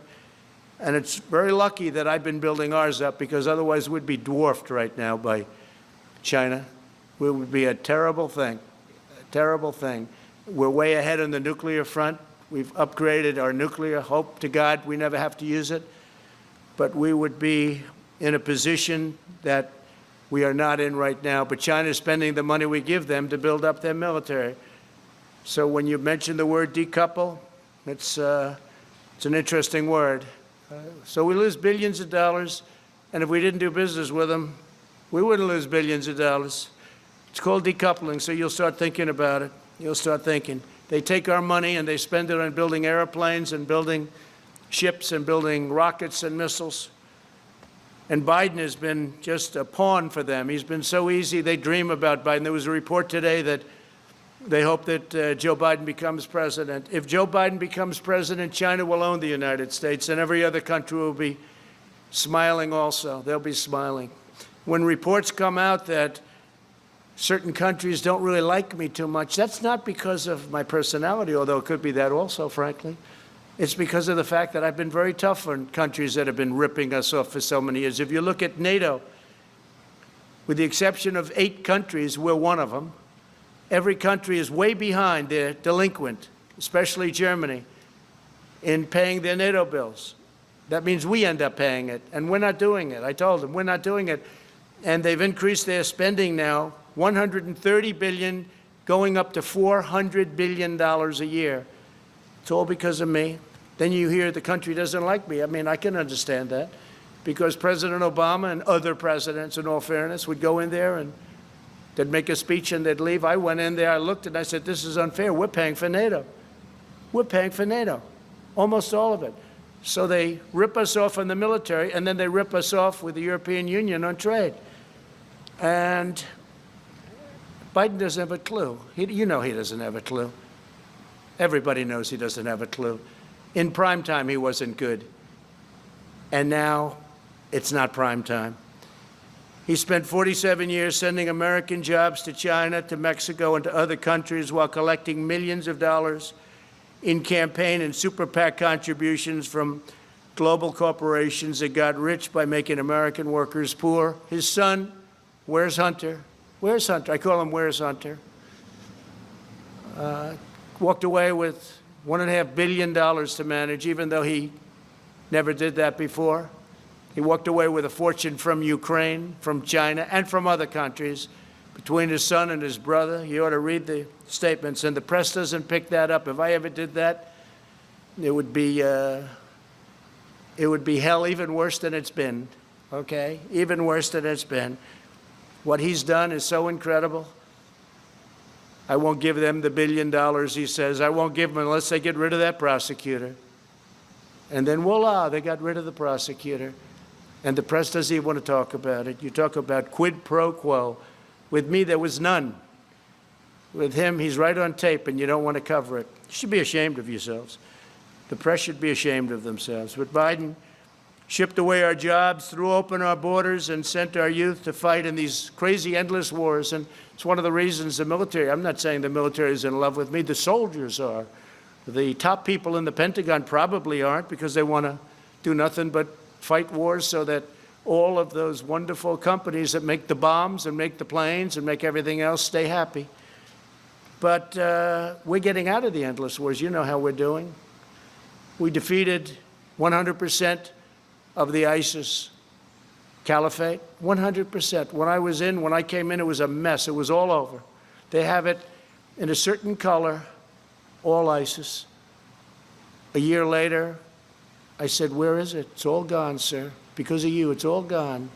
Because of my philosophy, but it's all gone. I said, that's good. Let's bring our soldiers back home. Some people don't like to come home. Some people like to continue to spend money. One cold-hearted globalist betrayal after another, and that's what it was. Biden supported NAFTA. He supported China's entry into the World Trade Organization. Two disasters, the most disastrous trade deals in history, both of them. I can't tell you which was worse. They were both terrible. And as you know, I ended it, and I ended NAFTA. And we're looking at the World Trade Organization. They've become much better, I will say that. World Health I got out of because we're spending $500 million. China was spending $38 million, and China controlled it. But World Trade, we're looking at it. They've been very nice to us lately, I will say that, amazingly. We never used to win anything at the World Trade. We'd lose every case. Now all of a sudden we're winning a lot of cases. We just won $7 billion as a case. And they're talking to us much differently than they used to. Because if they don't shape up, we're going to ship out, that's all. We're not treated fairly. China is treated as a developing nation. Developing nation. We're treated as a nation that's fully developed. We're not fully developed as far as I'm concerned. When you look around at Portland and you see what these Democrats are doing to our cities, take a look at what's happening in New York and Chicago, where you have Democrat-run cities and mayors that are running and governors that are running states so badly and mayors running cities so badly. It's very sad to look at it. It's Democrat-run. Every one of them that I see. I guess we could probably find one or two that aren't, but so far I haven't been able to. If you look at Biden, he supported TPP, Trans-Pacific Partnership, which would have been a disaster, would have destroyed our automobile business. By the way, many plants are being built right now, auto plants in Michigan, just like I said. They're being built in Ohio. They're being built in South Carolina, North Carolina. They're being built all over and expanded at a level that we've never seen before. Because I said to Japan and Germany and others, sorry, you got to come here and build plants. Otherwise, we're going to have to make it very tough on you with tariffs. And we got out of the horrible Paris Climate Accord that he'll go back into because, it sounds wonderful. It's a disaster for this country. They've basically taken away your wealth, the Paris Climate Accord.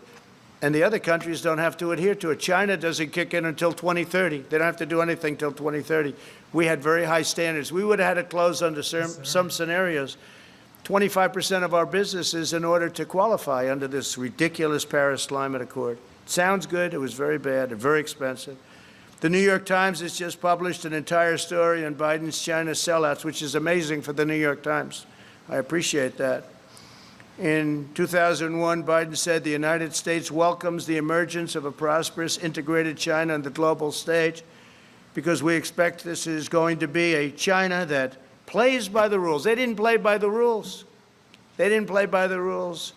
The World Trade Organization, one of the reasons it's so bad is that China didn't play by the rules. We did. We did, but their rules were easier because they're considered a developing nation. So they had a much lower standard. But even that, they didn't play by the rules. That's when they became a rocket ship. They were flatlined for years and years and years. Then they joined the World Trade Organization. And frankly, they cheated. Okay, they cheated. I'll say it. What difference does it make? I feel much differently. I made a great trade deal with China. Great. And they're buying. You know why they're buying? Because they know I'm not happy. That's why they're buying. And I talk about it because today is Labor Day. And it's a good time to talk about when we're being ripped off by countries, but nobody's even close to China.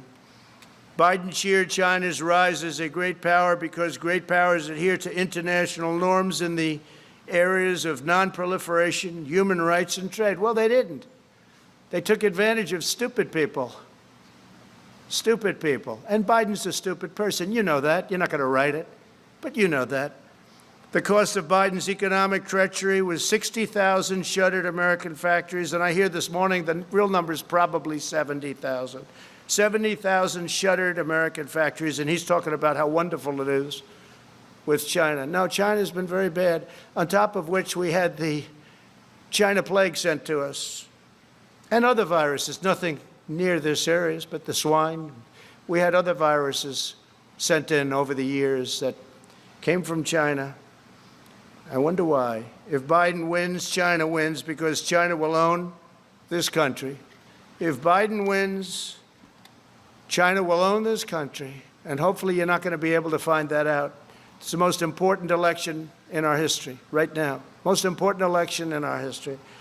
Under my administration, we will make America into the manufacturing superpower of the world, and we'll end our reliance on China once and for all.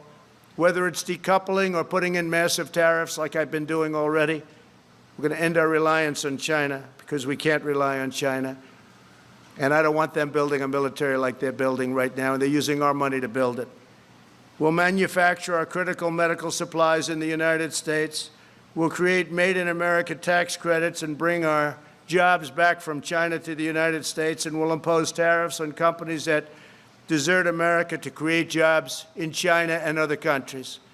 If they can't do it here, then let them pay a big tax to build it someplace else and send it into our country. We'll prohibit federal contracts from companies that outsource to China, and we'll hold China accountable for allowing the virus to spread around the world. Now you can understand why China would much rather see Sleepy Joe than Donald Trump. But as long as I'm president, we will never waver in our undying loyalty to the American worker and to our country as a whole. So, happy Labor Day, everybody. Yeah, go ahead. Thank you, Mr. President. The issue of what happened when you were in France continues to be a story. You're going to have to take that off, please. You can take it off. How many feet are you away? I'll speak a lot louder. Well, if you don't take it off, you're very muffled. So if you would take it off, it would be a lot easier. I'll just speak a lot louder. Is that better? It's better, yeah. It's better. Mr. President, some people are having a hard time believing your denials of the Atlantic story because of what you said about John McCain in the past. Do you understand that? And have you asked John? No, I don't understand. And have you asked John Kelly to refute that story? No, I don't understand it at all, no, because I've always been on the opposite side of John McCain. John McCain liked wars. I will be a better warrior than anybody, but when we fight a war, we're going to win them. And frankly, I was never a fan of John McCain. You know that. It's been very obvious. But I had to approve his entire funeral. I wanted him to get, he deserved a first class. It all was approved by me. We sent Air Force One to pick up the casket, a lot of things. But no, I was not a fan of John McCain because he wanted the endless wars, and I didn't. I thought that the way the vets were taken care of, our great vets, was not good, not appropriate. And of course, he took the fake dirty dossier and gave it over to the FBI. So this is not somebody, I'm not supposed to say, what a wonderful guy. So, you know what? I lived with him. He lived with me, but we had different philosophies. I think my philosophy is right. I think it's turned out to be right. But I wasn't a fan. But I respect people, and I respect a lot of people. That doesn't mean I necessarily have to agree with them, and I didn't agree with him on a lot of things. The story is a hoax written by a guy who's got a tremendously bad history. The magazine itself, which I don't read, but I hear it's just totally anti-Trump. He's a big Obama person. He's a big Clinton person. And he made up the story. It's a totally made-up story. In fact, I was very happy to see Zach Fuentes came out and said, now I think that's number 15. And these are people that were there. That's the 15th person, General Kellogg. Everybody that was there knew what happened. And so I was happy to see that Zach came out and said it's not true. He just came out. And it's a disgrace. Who would say a thing like that? Only an animal would say a thing like that. There's nobody that has more respect for not only our military, but for people that gave their lives in the military. There's nobody, and I think John Kelly knows that. I think he would know that. I think he knows that from me. But Zach Fuentes says, worked for John. And I think they both know that. But Zach came out, as you know, today or yesterday, last night, and said very strongly that he didn't hear anything like that. Even John Bolton came out and said that was untrue. Now, what was true is that we had the worst weather. I think it was as bad a rain as I've just about ever seen. And it was a fog. You literally couldn't see. I walked out. I didn't need somebody to tell me. I walked out. I said, there's no way we can take helicopters in this. I understand helicopters very well. And they said, no, sir, that's been canceled. They would have had to go, Secret Service, I have the whole list. They would have had to go through a very, very busy section during the day of Paris. They would have had to go through the city. The Paris police were asking us, please don't do it, because they're not ready. When you do that, you need a lot of time. They take days and days and days to prepare for that. I wanted to do it very badly. I was willing to sit in a car for 2 hours, 3 hours, 4 hours. I didn't care. It didn't matter. And I had nothing else to do. I went there for that. I had nothing else to do. It was ended because of the terrible weather, and nobody was prepared to go through, in terms of Paris, the police, the military, and the Secret Service. And they came out very strongly and said, sir, we can't allow you to make this trip. If I wanted to, sir, we can't allow you from a safety standpoint. It was a phony story, just like the dirty dossier, the fake dirty dossier, just like the Russia collusion, just like all of the other phony stories. And there'll be more phony stories. But I do appreciate Zach coming out. But Zach now is the 15th person that's denied it. Zach now, I think, also talked about the weather aspect of it, and he's probably the 14th or 15th person that blamed it on weather. So that's enough of that. Yes, please. Thank you, sir. Christina Bob, One American News. Thank you for holding the briefing. Thank you. We're seeing judges, most recently in Detroit, limit police ability to use non-lethal force. My first question would be, should the police be allowed to use non-lethal force to quell the violence in their cities? We're talking about where non-lethal force? Right, so in the riots, most recently. The riots? Yes. Well, I think what's happened is the toughness. These are Democrat-run cities all, and there's no retribution. They stand there, they throw things at the people that are supposed to be protecting something, and nothing happens. They throw rocks, they throw cans of soup, they throw lots of hard objects, and rarely does anything happen. But I've told, when we have the federal in there, as you know, I told the U.S. Marshals to go get the man who killed another man, and they know who it was, and you have to arrest him. You have to arrest him. After 2.5 days, they didn't arrest him. The U.S. Marshals went in and it ended up being a gunfight, and the man was killed. But this is a man that had a bad record, and there's a man that killed a man in the street. I mean, I witnessed it. Most people witnessed it. And the U.S. Marshals went in. They weren't playing games. They can't play games. If somebody is breaking the law, there's got to be a form of retribution. I watch so often when I watch some of the areas that we're talking about. Now we have Rochester. That's, again, Democrat governor, Democrat mayor, all Democrats, every one of them. And it always will be. I was with the governor of Texas. He looked at me and said, I can't imagine how they allow this to happen. And, you know, it's different. It's different. I could talk about other governors saying the same thing. Yeah, please, go ahead. I could follow up on that. We're also hearing reports of groups like Antifa and Black Lives Matter traveling around the country, leaving their home cities to go riot and protest in other cities where they're causing damage. Do we expect to see prosecutions or charges in the Department of Justice for those traveling for that purpose? So we have now over 1,000 people, federal, in jail. We're prosecuting many people. A big thing was when I signed the law putting people in jail if you knock down monuments. That was 3 months ago. There hasn't been a federal monument knocked down in 3 months or even thought about. I don't think they've even thought about it. So that's had a very big impact, very big impact. But yeah, we're going around, and the nice part is you people see those people up there, they take nice pictures of everybody, so we don't even have to bother. We can use the news photos. We had a photo right over there of Andrew Jackson, the monument. He was getting ready, and this guy was a big, brave guy, and he was up like this, and he was showing off to all his friends, and he got arrested. So did a lot of other people get arrested, and I would say we have the ultimate proof. Now, in that case, we got there before they ripped down the statue of Andrew Jackson, which is so beautiful, which is right over there. But they never got it. But right after that, I signed an order saying you go to prison for 10 years. And as soon as I signed that order, that was the end of the statues coming down. But they have other ideas. They've got plenty of ideas. They're not at want for ideas. Please, go ahead. Mr. Spunt, David Spunt from Fox News. Mr. Trump, Mr. President, thank you for taking my question. Sir, you talked a lot about the economy and touted the economy. 3 weeks ago in Bedminster, I asked you specifically why you have not called Democratic leadership to the White House to meet with them. If they don't want to meet, it's on them.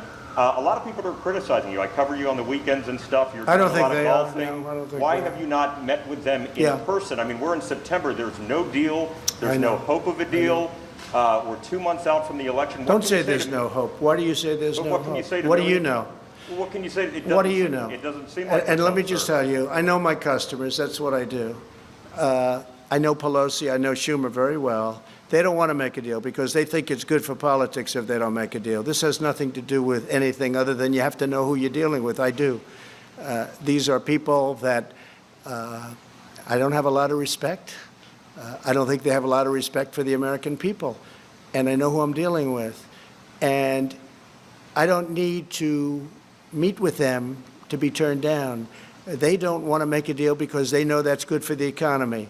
And if they make a deal that's good for the economy, and therefore it's good for me for the election in November 3rd, and therefore they're not going to make a deal. Now, if we gave the store away, if we bailed out all of their Democrat-run cities where we give them $1 trillion, which is the kind of money they want $1 trillion to bail out badly run Democrat cities and states, whether it's New York or Illinois or others, they want to bail them out. And we're saying, well, we're not going to pay that kind of a price in order to bail the cities. We'll do something to help cities, but that's going to have to rest on its own. And why didn't you do this at the beginning? Because they could have done it at the beginning. So I know who I'm dealing with. And I'm on the phone with Mnuchin and with Meadows and with all of these people constantly, while they're there. But I also know when it's time to meet with people. I've done very well with deals, okay? That's what I do. And I know when it's time to meet. But I don't have to meet them in order to be turned down and in order for them to walk out to the sticks, which is the microphones, and give you people a false report of what just took place in the Oval Office. So they don't want to make a deal because they think that if the country does as badly as possible, even though a lot of people are being hurt, that's good for the Democrats. But, David, that's a bad thing. Yeah, please, go But ahead. as president, shouldn't you take the high road, sir? I am taking the high road. I'm taking the high road by not seeing them. That's the high road. Yeah. And you, Thank you, Mr. President. David And if I Jackson. thought it made a difference or would make a difference, I'd do it in a minute. Yeah, go ahead. Yeah, David Jackson, USA Today. My question is about the Durham report, which you have talked about recently. You said, let's see what happens. Now, you've accused people of committing crimes against you during the Russia investigation. Yeah, including President sure. Obama, They spied on Joe my Biden. campaign, that's right. My question They is- spied on my campaign, and if they were Democrats, they would have been in jail 2 years ago. They would have been in jail, literally, if this side were the Democrat side, they would have been in jail 2 years ago for 50-year terms for treason and other things. My question is, do you want the Justice Department to indict people over this? I'm not going to say that. I have to see the report. I haven't seen it. I don't know if that was a good thing, smart thing, I don't know. But nobody can complain about it. I have every right to have been very much involved, and maybe someday I'll get involved in it. They spied on my campaign, and that includes Biden and Obama. They spied on my campaign trying to defeat me. They wrote up a fake dossier that has proven to be totally fake, written by Christopher Steele, paid for by Hillary Clinton and the Democrats, and they used that illegally in the FISA courts. If we did what they did, you would have many people in jail right now, and you have, other than the one agent that admitted his guilt, that he forged documents, we don't have that yet. But the report hasn't been issued yet. Let's see what happens. Sounds But like let you me wanna just tell you something. President Obama and Biden, Sleepy Joe, he knew everything that was happening. They were spying on my campaign and they got caught. Now let's see what happens. But if this were the opposite way, people would have been jailed. They would have been in jail already for a period of at least, it would have started 2 years ago, and it would have been for 50 years for treason. Because you can't do that. That's never, nothing like that's ever happened before. Then they created, at tremendous expense, the money they paid is tremendous. I'm sure you know the money that was paid, millions of dollars. They created a fake dossier, proven to be now fake, everyone, and they used it in the FISA courts. That's a crime. So far, I haven't seen anybody have a problem, but the report hasn't been issued yet. Let's see what happens with the Durham report. But this started at Obama, and some people would say, and some people, well, but he was the president, like, let's leave him alone. If it were me, they wouldn't be leaving me alone, I can tell you. It's a totally double standard, and it's a disgrace. And if I were a Republican senator, and if I were a Republican congressman, and we have some great ones, but we have a lot of them that don't fight the way that the other side fights. We have much better policy. We have much better things going for us, like borders and walls and immigration and no sanctuary cities, and they have a lot of bad stuff going. But they're dirty fighters. And the dirtiest fight of all is the issuance of 80 million ballots, unrequested. They're not requested. They're just sending 80 million ballots all over the country. 80 million ballots, non-requested. I call them unsolicited ballots. That's going to be the dirtiest fight of all. People are going to get ballots. They're going to say, what am I doing? And then they're going to harvest. They're going to do all the things. And if you look at the last period of 6 months, take a look at the races where they've sent ballots out. Take a look at Carolyn Maloney, whose race should be redone because she won that race totally unfairly to her opponent. Her opponent did very well against her. That race should be rerun. But they declared her the winner because they heard I found out about it. But take a look at what's happened in New Jersey and in Virginia and different places. It's a disgrace. That'll be a beauty. Yeah, please. Thank you, Mr. President. If proven true, are you okay with Postmaster General DeJoy and the fact that he asked former employees at his private company to make donations to the GOP and then reimburse them? Are you okay with that? I don't know too much about it. I read something this morning, but I don't. Other than that, I'd have to see it. He's a very respected man. He was approved very much by both parties, I guess. It was sort of an approval that took place by both parties. I don't know exactly what the story is. I'll certainly know within a short period of time. I just read it for the first time. I read it this morning, just like you did. Would you support an investigation, sir? Sure. And I think let the investigations go, but he's a very respected man. Again, it was a bipartisan commission. Postmaster General is appointed by a bipartisan commission, and we'll see how that goes. But no, I think he's a very honest guy, but we'll see. Yeah. Thank you, Mr. President. Mr. President, Go ahead, please follow up, please, if you don't mind. If it's proven to be a campaign finance scheme, do you think he should lose his job? Yeah, if something could be proven that he did something wrong, always. You know? Thank you. Always. They've been looking at me for 4 years. They found nothing. 4 years. Think of it. For 4 years, from the day I came down the escalator, I've been under investigation by sleaze, and they found nothing. They found nothing. friend of mine said, you have to be the most innocent, honorable man ever to hold the office of president. Think of it. They spent just Mueller alone. He spent, I guess the real number turned out to be $48 million, but whatever it was, many, many millions of dollars. They had 18 angry Democrats looking. They had FBI agents all over the place. They had and they have no collusion. Friends of mine have said, sophisticated friends have said, you've got to be the most innocent guy ever to hold this office. And there's a lot of truth to that. Yeah, please. Thank you, Mr. President. After Navalny poisoning, Chancellor Angela Merkel of Germany is under pressure to cancel Nord Stream 2 pipeline from Russia to Germany. Would you support such a move? Do you think the project should be canceled? Sure. Well, I've been supportive of that. I was the first one that brought it up. You never heard of Nord Stream 2 until Trump came along. When I came along, I said, wait a minute. We're protecting Germany from Russia, right? NATO. We're protecting Germany from Russia. Germany's paying Russia billions and billions of dollars to get their energy, and the real number is probably 60 to 70% ultimately of their energy is going to come from Russia. And I said this for years, that nobody talks about it. One of the many things between sanctions and all of what we've done for Ukraine relative to what the past had. They used to send pillows and we sent tank busters. But I brought that up a long time ago. Russia's unhappy that I brought it up. But you never heard of Nord Stream 2. Nobody did until I got elected. And I said, why is Germany making a deal to give billions of dollars to Russia, and then we're protecting Germany from Russia? How does that work? And then on top of it, Germany is delinquent because they're only paying a little more than 1%, and they're supposed to be paying 2%, and even the 2% is low. But just remember, Trump, me, I got the countries of NATO to spend $130 billion going to $400 billion a year.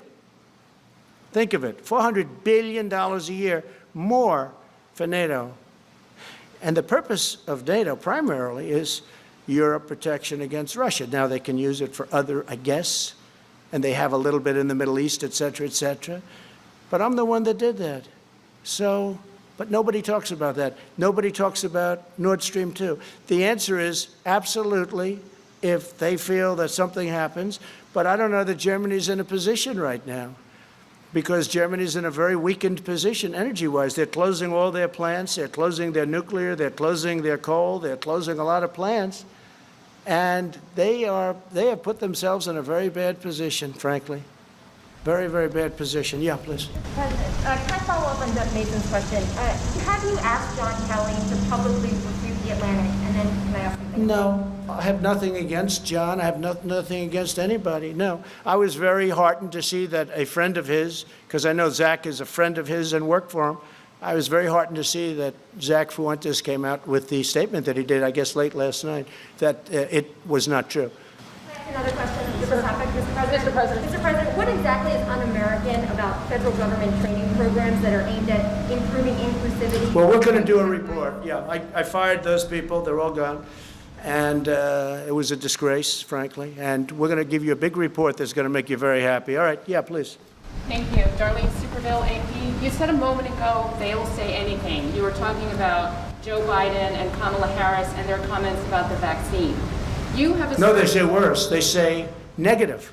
They say negative. They're going to make the vaccine into a negative so that when we have it, and I spoke to the head of Pfizer, I spoke to the head of Johnson & Johnson, I spoke to the head of the greatest medical companies in the world. We're doing great. We're going to have it soon. Wait a minute. So now what they're saying is, oh, wow, this is bad news. President Trump is getting this vaccine in record time. By the way, if this were the Obama administration, you wouldn't have that vaccine for 3 years, and you probably wouldn't have it at all. So we're going to have a vaccine very soon, maybe even before a very special date. You know what date I'm talking about. But let me just tell you, wait. And what they're doing, because they think it is going fast, and if you talk to a lot of your sources, if you have sources, if you talk to your sources in the FDA, you'll see it's going very, very well. The numbers are looking unbelievably strong, unbelievably good. So now they're saying, wow, Trump's pulled this off. Okay, let's disparage the vaccine. That's so bad for this country. That's so bad for the world to even say that. And that's what they're saying it. But I watched Kamala's poll numbers drop from 15 to almost zero and then drop out even before she ran in Iowa because people didn't like her. And I understand why. She will never be president, although I have to be careful because Obama used to say that about me, so I have to be a little bit careful. Right. But you have to look at her a little bit more closely because obviously Joe's not doing too well. So you're going to have to look at her a little bit too closely. But she's talking about disparaging a vaccine so that people don't think the achievement was a great achievement. I don't want the achievement for myself. I want something that's going to make people better, that people aren't going to get sick with. That includes therapeutics, where we're doing equally as well. Therapeutics. Go ahead. Your point is that what they're saying is that they're saying it for political purposes. Yes. You have asserted repeatedly that a vaccine will be on the market by before the election. No, I didn't say they will. I said by the end of the year. The same thing that No, but you're said not they're quoting guilty me of. accurately. I said that vaccines will be on the market before the end of the year, but they may even be on the market.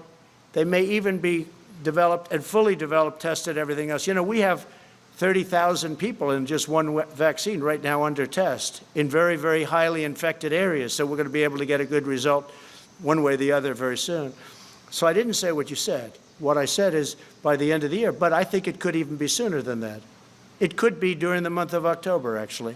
Could be before November. Are you also saying that for political reasons? No, I'm saying that because we want to save a lot of lives. With me, it's the faster the better. With somebody else, maybe they would say it politically, but I'm saying it in terms of this is what we need. We have to have, if we get the vaccine early, that's a great thing, whether it's politics or not. Now, do benefits inure if you're able to get something years ahead of schedule? I guess maybe they do. But the most important thing to me is saving lives. It's the most important thing. Yeah, go ahead in the back. Hi. Just based on some of your recent tweets, sir, do you... You sound so clear as opposed to everybody else where they refuse. Your tweets about the 1619 project, why do you object to that being taught in schools? And do you object to slavery itself being taught in schools? Yeah, so no, I want everybody to know everything they can about our history. I'm not a believer in cancel culture, the good or the bad. If you don't study the bad, it could happen again. So I do want that subject studied very, very carefully and very accurately.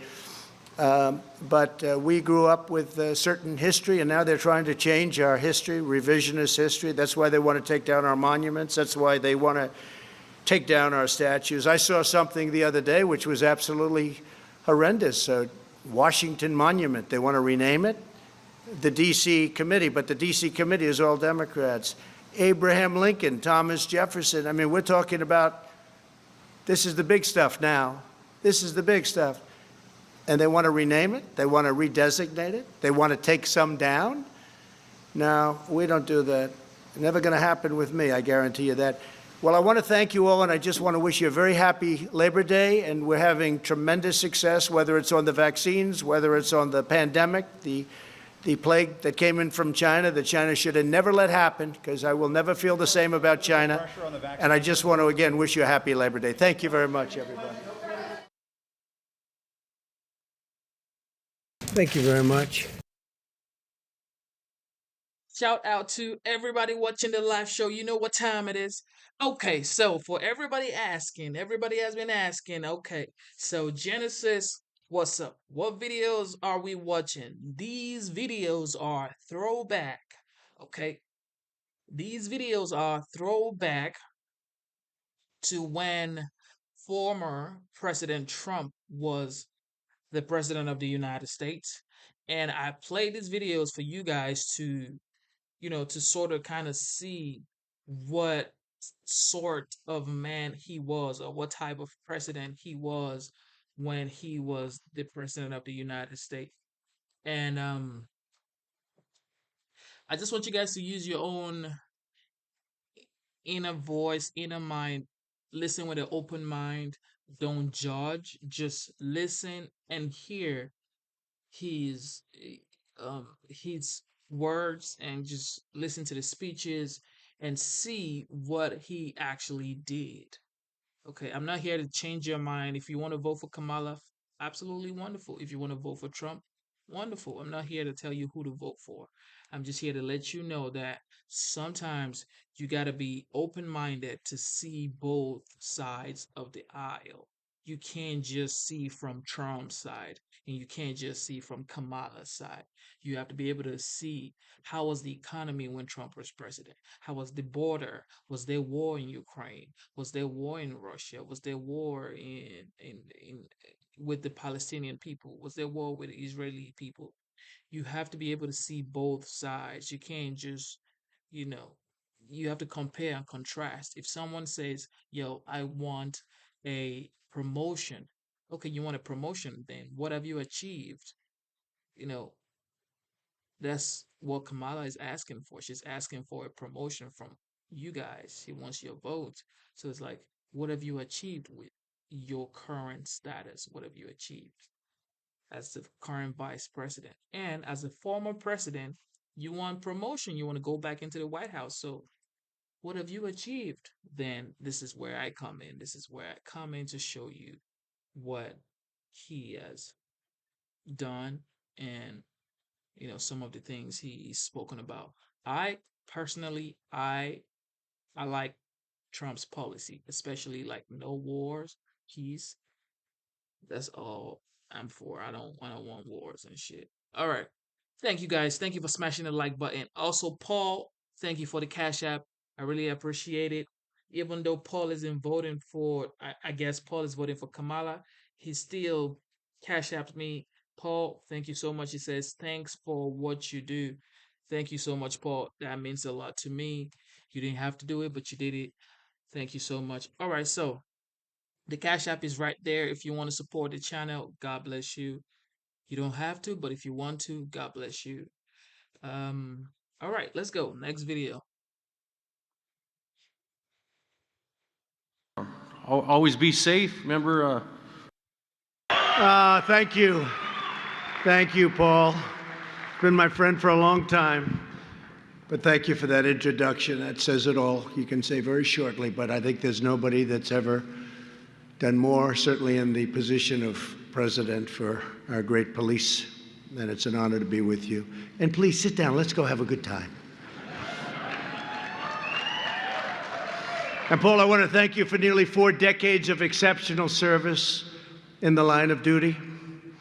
I'm thrilled to be here at the 126th annual conference of the International Association of Chiefs of Police, joined by thousands of amazing law enforcement leaders, people that I know, people that I love, people that I respect, who defend our communities, chase down criminals, and keep America safe. You don't hear it enough. You do an incredible job. The people of this country know it.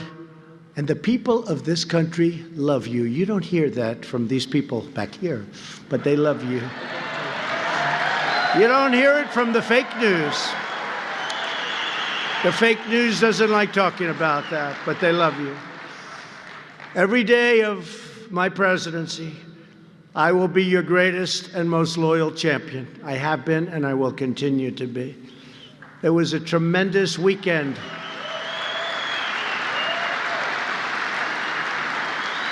As you very well know, it was a tremendous weekend for our country. We killed ISIS leader al-Baghdadi. They've been looking for him for a long time. They've been looking for him for many years. He was a sick and depraved man, and now he's dead.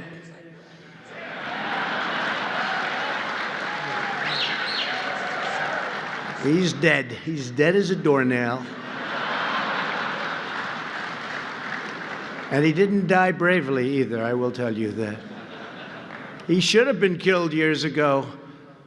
Another president should have gotten him. But to me, it was a very important, I would say all the time, they'd walk into my office, sir, we killed this leader at a low level, this leader. I said, I never heard of him. I want al-Baghdadi. That's the only one I know now. I want al-Baghdadi. Get him. And they got him.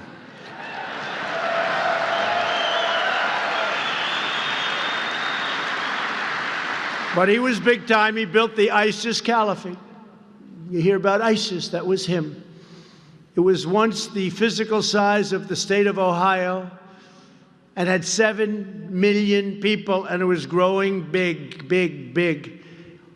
And they had a problem. It started about 2.5 years ago.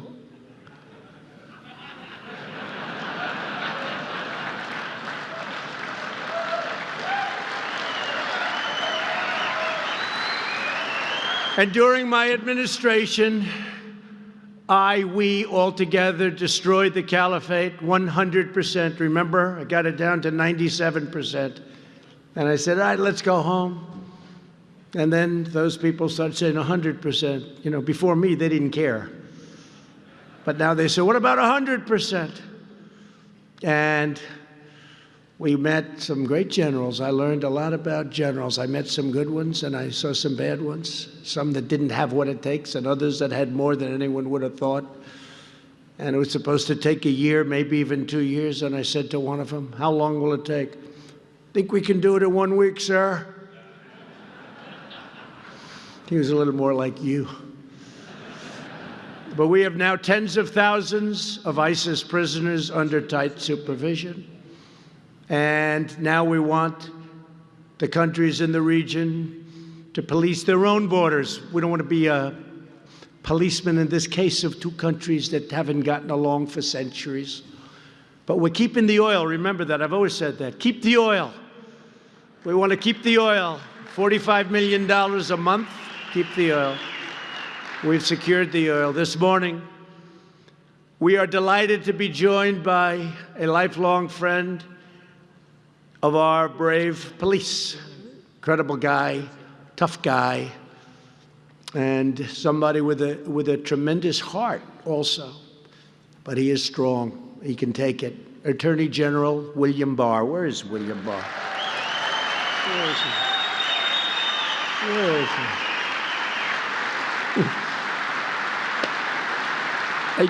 They're giving him a side angle of this. Good. Thank you, Bill. Doing a great job. We're also glad to have with us representatives Rodney Davis, Mike Box, and Darren LaHood. These are warriors. Where are they? Where are they? The three of them. They're warriors for us, for all of us. They're warriors. Thank you. They've done an incredible job. Thanks as well to the entire IACP board, and congratulations to your new incoming president, Chief Stephen Cass-Stevens. That's a nice name. I like that name. Where is he? Where's that name? Where is he? He should be sitting right up front here someplace. I mean, okay, I'm going over here. Stand up, Stephen. Okay, Stephen, there you go. I went all the way around the room to find you.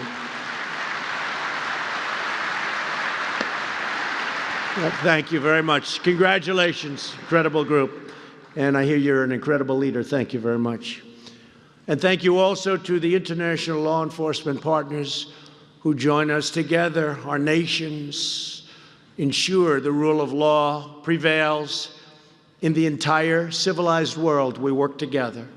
I also want to extend our immense appreciation to all of the law enforcement family members in the room. Please stand. The family members really make you folks work. I know how it all is. They're so proud of you. Family members, please stand. I know how that works. I know how that works. Without those family members, you wouldn't be doing so good. I know that. But there is one person that's not here today. We're in Chicago. I said, where is he? I want to talk to him. In fact, more than anyone else, this person should be here because maybe he could learn something.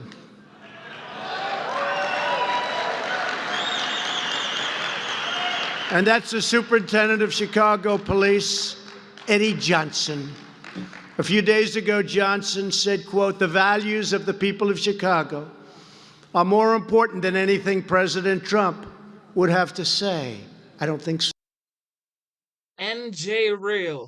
You say you sent a message without typing. This must be pre-recorded. Okay, pre-recorded. Because that's a very insulting statement after all I've done for the police, and I've done more than any other president's ever done for the police.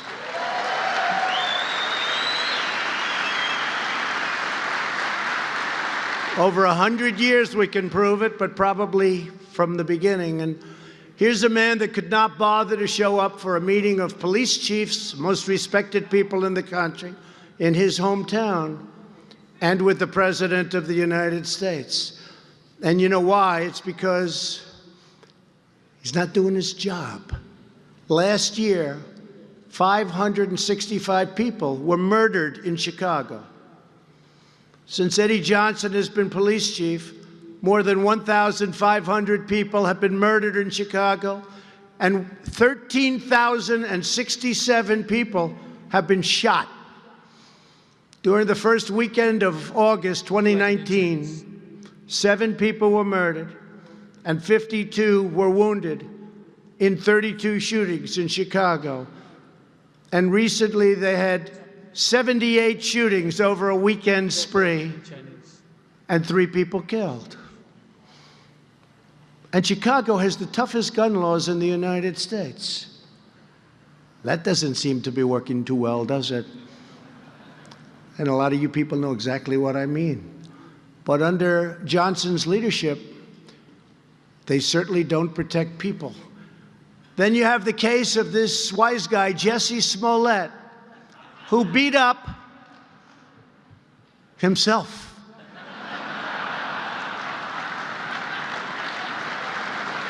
And he said MAGA country did it, MAGA country. Okay? He said MAGA, that's a hate crime. That's a hate crime. And it's a scam. It's a real big scam, just like the impeachment of your president is a scam.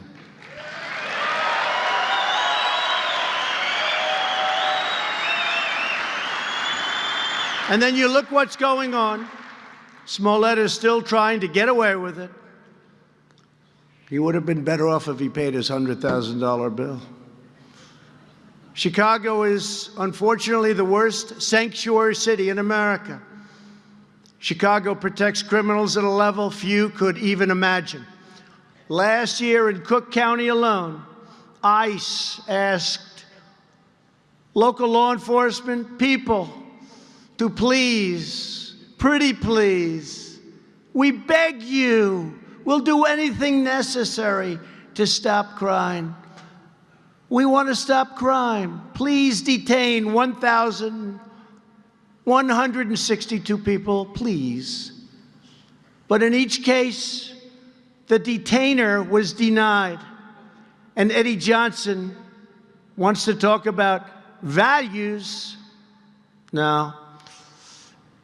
People like Johnson put criminals and illegal aliens before the citizens of Chicago, and those are his values, and frankly, those values to me are a disgrace. I will never put the needs of illegal criminals before I put the needs of law-abiding citizens. It's very simple to me.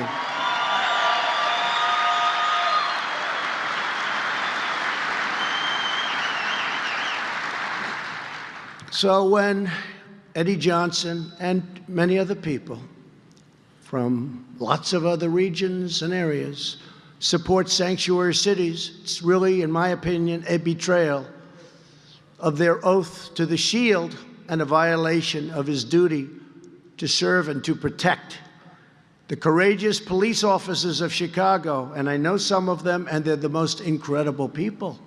They could solve this problem quickly.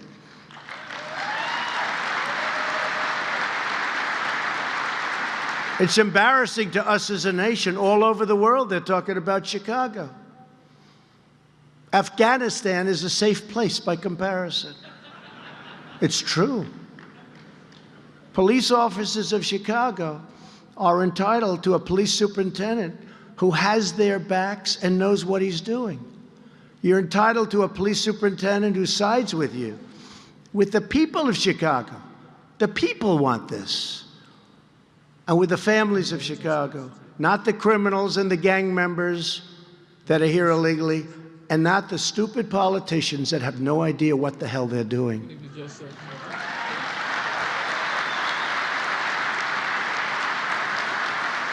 But I'm going to tell you a quick story, because it happened right here, and I was very impressed with a certain person, whoever that person may be.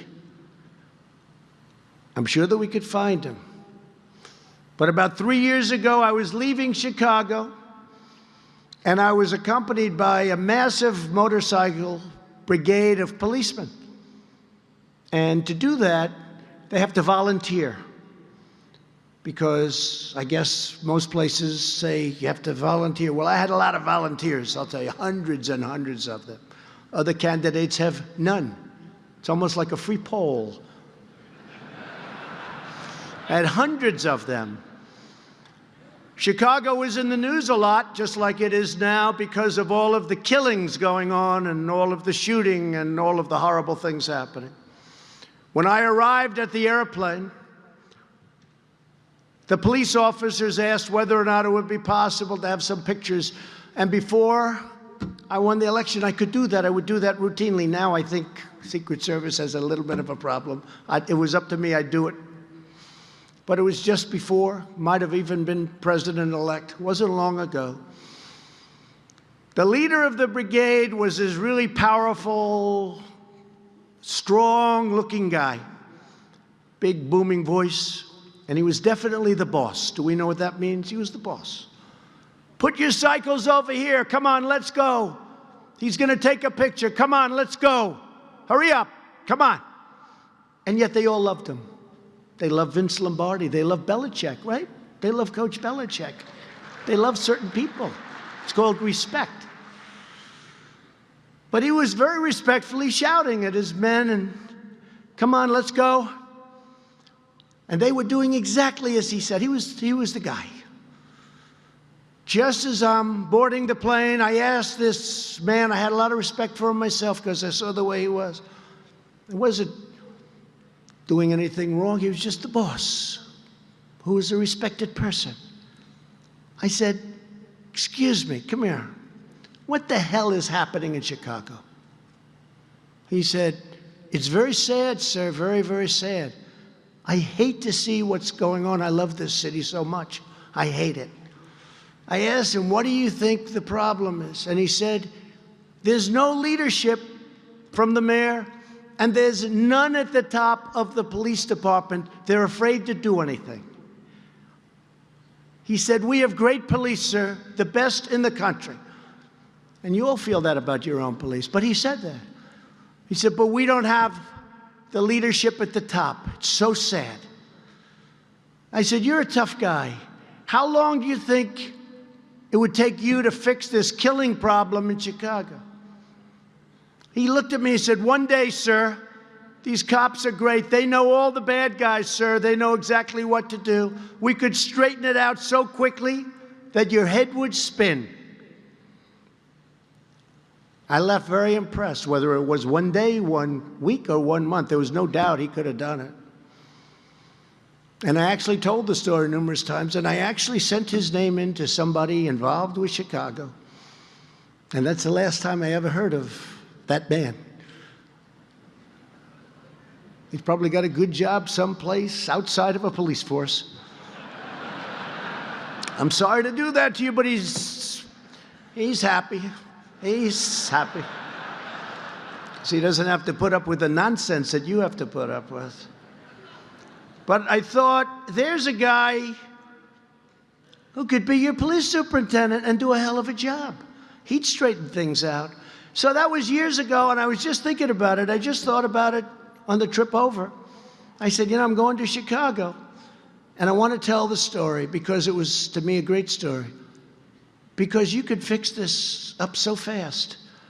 Good leadership would be pretty easy to find. You have a lot of people right now in the department. I love when they go to other parts of the country and hire people, and they don't know the name of the most basic street. They go all over the country. They hire somebody. Comes in, oh, good, where's our headquarters? What does that mean?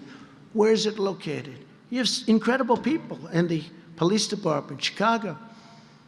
I know some of them. I met some of them. But remember, 565 people were murdered last year. And it's a shame. And I want Eddie Johnson to change his values and change them fast.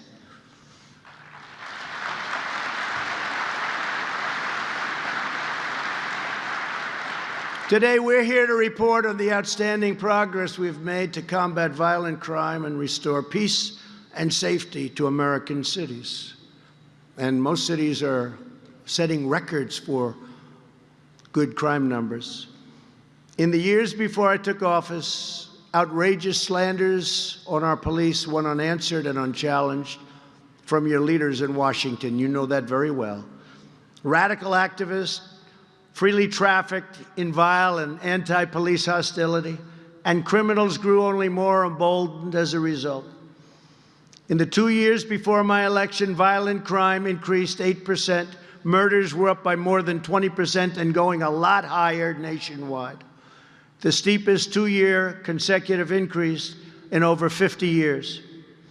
But with your help, all of that is changing and changing very rapidly. Under this administration, we're once again standing up for law enforcement. We're condemning anti-police bias in all forms, and we're giving you the support, resources, and the respect, and we have tremendous respect for you, the respect that you deserve.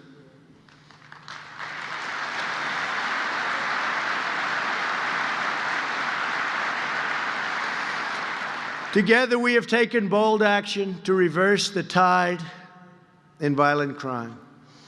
Over the last 2 years, the number of murders in America and America's major cities has dropped, unlike here, by more than 10%. And if we ever took the Chicago numbers out of our total numbers, the numbers would be incredible. And they already are, even including Chicago. The nationwide violent crime rate has declined for 2 consecutive years. During the same time, the number of burglaries was reduced by over, think of this, 250,000. So 250,000 less burglaries, it's a big number. Now, it also helps that we have the strongest economy in the history of our country. That probably helps. Take a little credit for that. And it was just announced as I was getting off the plane that the S&P has hit an all-time high, the highest in the history of our country. And that's not for rich people, that's for everybody. That's for your 401ks. Think of that. And I have, again, a great love for the police. And in New York, I was there not so long ago, and this was before it went as high as it is now. And this policeman, I like to shake hands after an event. Not that I like to, I do it because I respect policemen. And they want to shake my hand. And fire marshals, people in different stadiums. But I was at an event in New York and came out, I was shaking hands, and this one policeman said, "Sir, I want to thank you." Why? My 401k is through the roof, and for the first time in my life, my wife thinks I'm a financial genius. It's true. True. Said he was up now 72%. I said, "That's not bad." He said, "She always thought I was incompetent financially. But you have made me into a genius, sir." He hugged me. He actually wanted to kiss me. I said, "No, thank you, but you can." It's not my deal, but that's okay. But he was great. And it gave me an idea. I mean, you know, this is about 401ks. Many of you have 401ks. Does anybody in this room have a 401k that's down? Raise your hand, please. Does anybody have a 401k that's up? Everybody. I don't know what you would have had to do to get one that's down. You would have had to really be very bad. But no, they're up 70%, 80%. Last year, my administration charged the largest number of firearm defendants ever recorded in the history of our country. Bill Barr is doing a fantastic job. We have increased federal fire. That's right. Go ahead. Let him hear it. Good. It's good. And I say let him hear it because he hears from the fake news back there all the time. They want to silence everyone, you know, except for their very strange opinions. We went with that. You wouldn't have a country very long. We've increased federal firearm prosecutions by 44% compared to the last 2 years of the previous administration. This is a record, a new record. 2 years ago, we relaunched and revitalized Project Safe Neighborhoods. Now, federal prosecutors are once again working closely with state and local law enforcement and all of the community leaders to marshal our resources, target crime in the most dangerous areas, and lock up violent offenders. In coming weeks, Attorney General Barr will announce a new crackdown on violent crime, which I think is so important, targeting gangs and drug traffickers in high-crime cities and dangerous rural areas. Let's call it the surge. We can come up with lots of names, but we're going to be doing something that's very dramatic, headed up by our great Attorney General, and you're going to see tremendous results very quickly. The best way to reduce gun violence is to put criminals with firearms behind bars.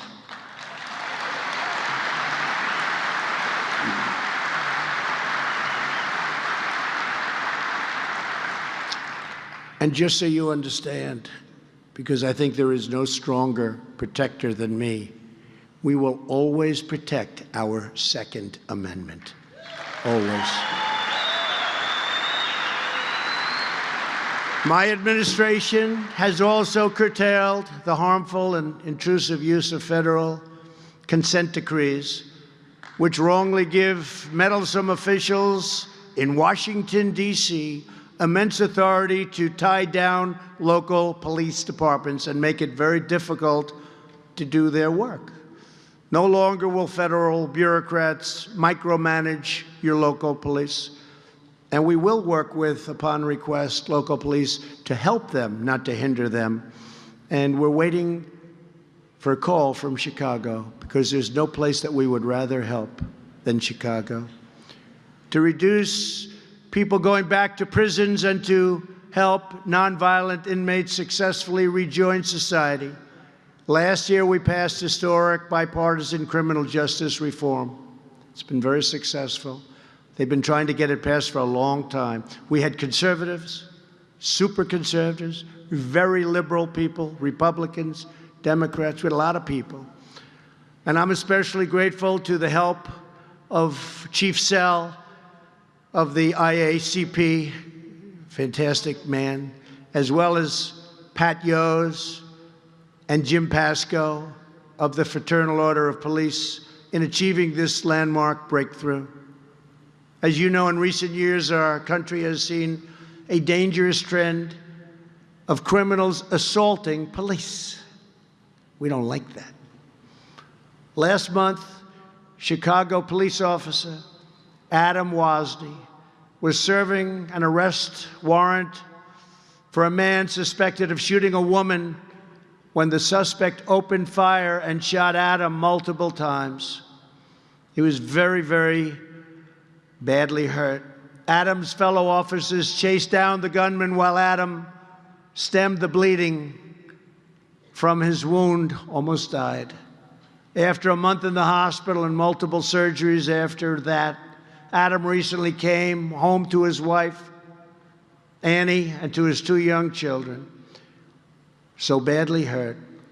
We're profoundly grateful that Adam is with us today. Officer Wozni. Officer Wozni, we commend your tremendous bravery. Thank you.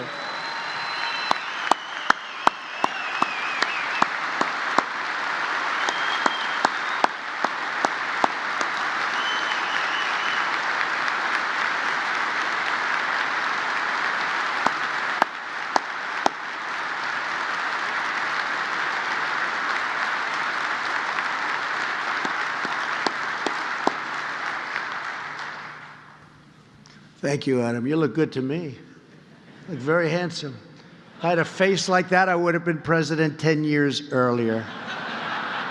You're looking good, Adam. But an attack on law enforcement is an attack on all Americans. That's true. Thank you, Adam. And we believe that criminals who murder our police should get the death penalty.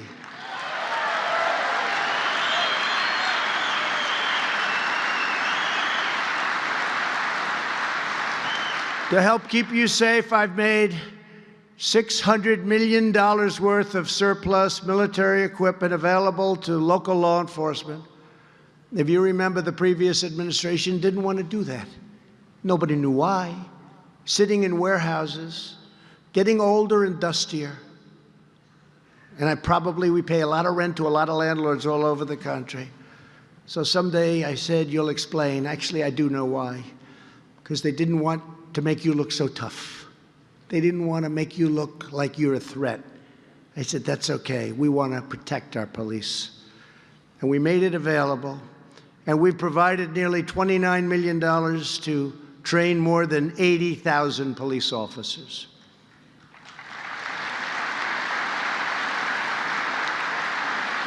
And my administration is also addressing the vile acts of mass violence. We've seen some incredible police officers doing some incredible work recently.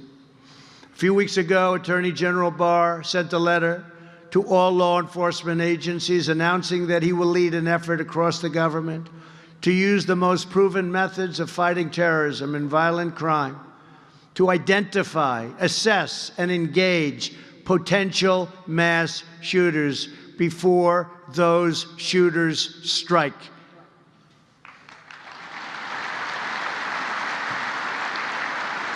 And last month, I was profoundly honored to award the Medal of Valor to the 6 police officers who brought down the mass shooter in Dayton, Ohio, in 29 seconds. I don't know how many people saw that, but I thought it was incredible.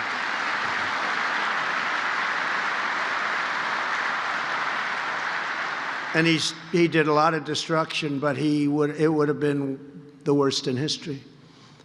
29, I'll never forget the scene. They showed 4 of them going down the street. There were 6 altogether, but it was on tape. And those guns, and this is boom, boom, boom, and they were out there perfect, everything, boom. There was no fear. There was no anything. They reacted. And it's hard to figure, you know, a lot of times you'll see something, it's a surreal experience by the time they get it together. They were shooting so fast, 29 seconds, he was dead. And he was going in for a lot of shooting, a lot of killing. They were incredible. So they came to the White House and they got the Medal of Valor, which is a great honor. They were fantastic. Dayton, Ohio. True. And today we're grateful to be joined by Dayton Police Chief Richard Beal and Assistant Chief Matt Carper.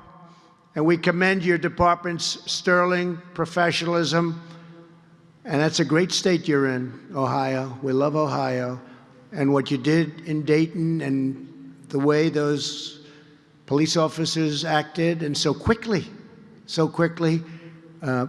Gentlemen, please stand, please.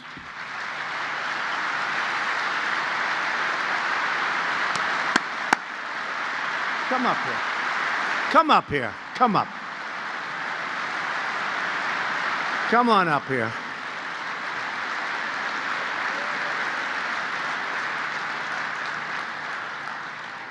They look pretty good, too, I have to say.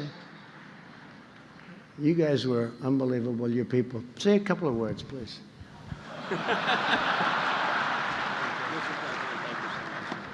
Well, thank you, Mr. President, and also to Attorney General Barr for the recognition of our police officers. 6 brave police officers that acted decisively, swiftly, ending a mass shooting in Dayton, Ohio on August the 4th. They represent the highest of ideals and performance of our profession. We are deeply proud of them. I have with me Lieutenant Colonel Matt Carper.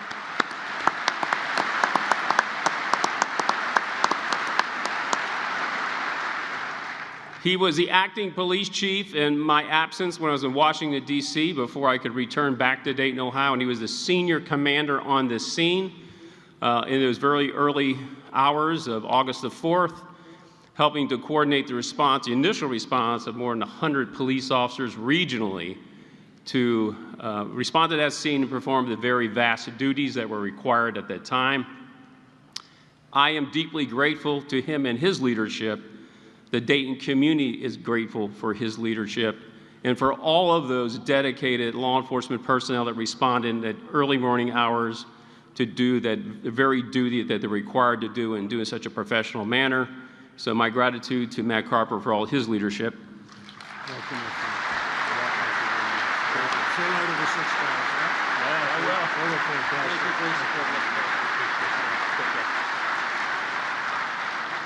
Great job. Today, I'm proud to announce another historic action that we're taking to reduce violence in America. In a few moments, I will be signing an executive order to establish a new commission on law enforcement and the administration of justice. They've been trying to get this for a long time.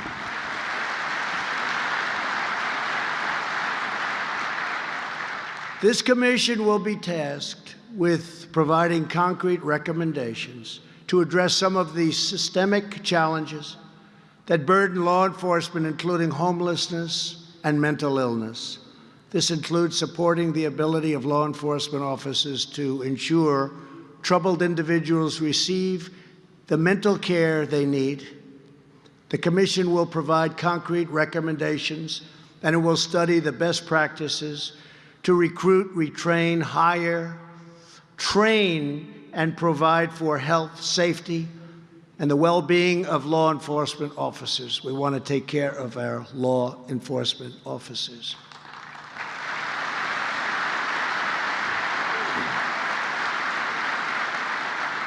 After the commission issues its recommendations next year, and they'll have them soon, because most of them know many of the answers before they begin. You understand that. We will begin implementing its best ideas immediately. It will take place immediately.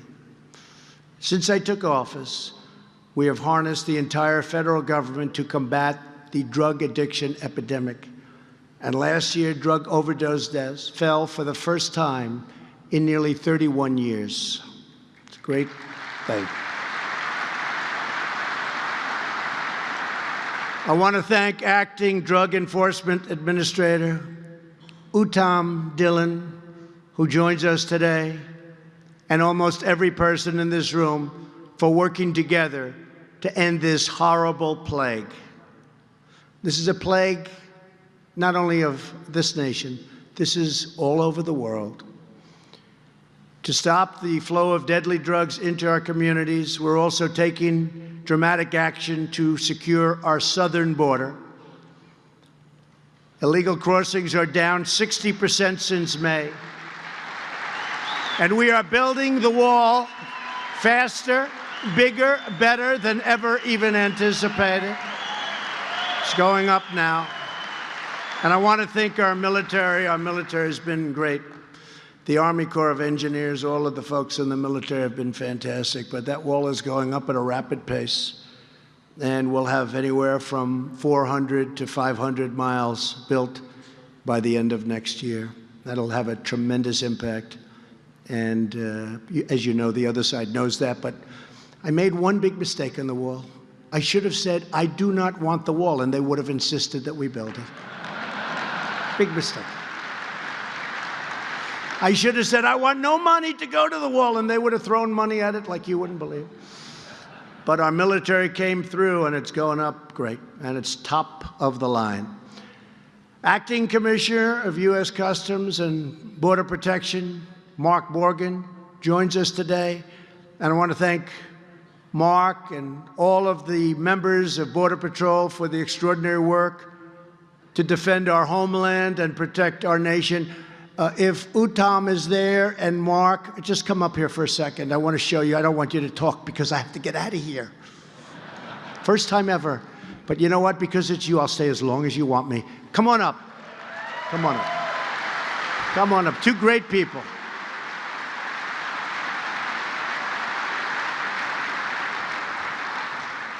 I think we should have them say a couple of words, yes. Come on, Mark. Mr. President, good to see you.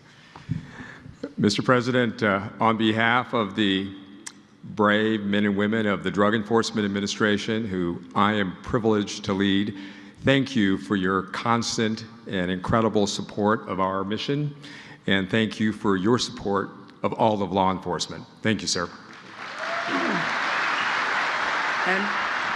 And soon, Uttam will not be acting, by the way. He's done a great job. So he doesn't know this yet, but soon you will not be acting. Congratulations. Thank you, sir. Thank you. Mark? Sir. So first of all, I just want to foot stomp that we will be building 450 miles of big, beautiful wall by the end of 2020. With every mile of wall that's being built, I promise you, it's not just the cities and towns on the border. I always say every town, every city, every state is a border town, a border city, and a border state. With every mile of the wall that's being built, we are all safer because of it. Thank you, Mr. President. And just real quickly, I'd like to say that the Officer of the Year, Agent Morales, and all the other nominees, I think that they embody the law enforcement spirit. They represent who we are as a profession and what we stand for. That we get up every single day doing something greater than ourselves. And thank you to IACP and your leadership for everything that you do. And thank you to you, the leaders of law enforcement, for supporting and doing what you do best, supporting the men and women who get up every single day, put the badge on their chest, and safeguard this country. Thank you for what you do.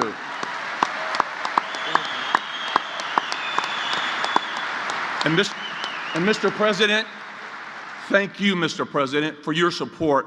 I know this man personally, and when he says he loves us, it's sincere, it's heartfelt, and he means it. Thank you, Mr. President. Because of our president's support as a law enforcement profession, we are stronger for it. Thank you. Thank you very much. I'll talk to you later. Thank you. Thank you both. Two great people. Thank you both. To all of the law enforcement partners across the Western Hemisphere, thank you for helping shut down the smugglers, traffickers, and coyotes. Who would have ever thought in this modern age, human traffickers, you think of it as an ancient crime. It's more prevalent today because of the internet, you understand that well, than ever before all over the world. As my administration works tirelessly to protect our borders, we face an onslaught from far-left activists who want to erase America's borders and nullify our federal laws. We can't let that happen. This includes activist judges who have issued nationwide injunctions prohibiting us from enforcing the immigration laws enacted even by Congress. Just as one example, federal law authorities expedited removal for illegal aliens apprehended within 2 years of entry. But a district judge, local area, issued a ruling saying the law could only be applied to illegal aliens caught within 14 days. That's a tiny fraction of the time frame allowed by the statute. And the number of people coming in is cut to a level that becomes almost insignificant. And we'll win as we go up. How long will that take? A year? 2 years? These nationwide injunctions undermine our entire immigration system and other systems. It's not the job of judges to impose their own political views. Their job is to apply the letter of the law as per our great Constitution.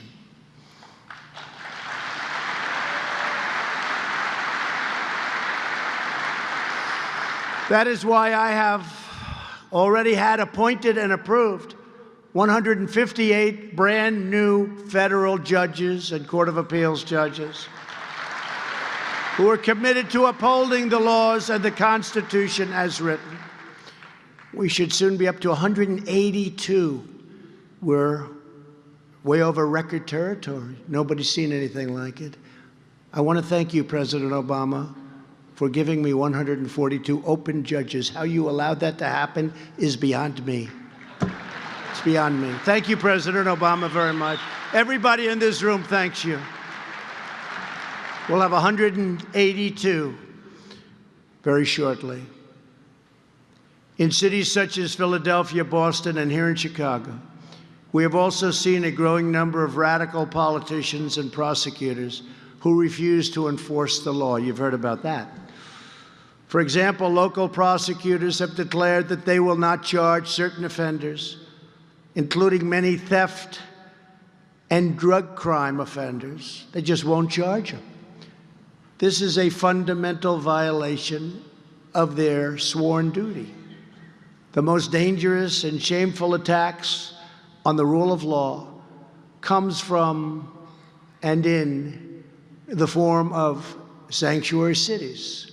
Sanctuary cities order jails and prisons to release criminal aliens, people that have committed the worst crimes, directly back onto city streets, instead of safely turning them over to federal immigration authorities and ICE so they can be incarcerated or tried, or what I like to do best is get them the hell out of our country and bring them home. Let them take care of them.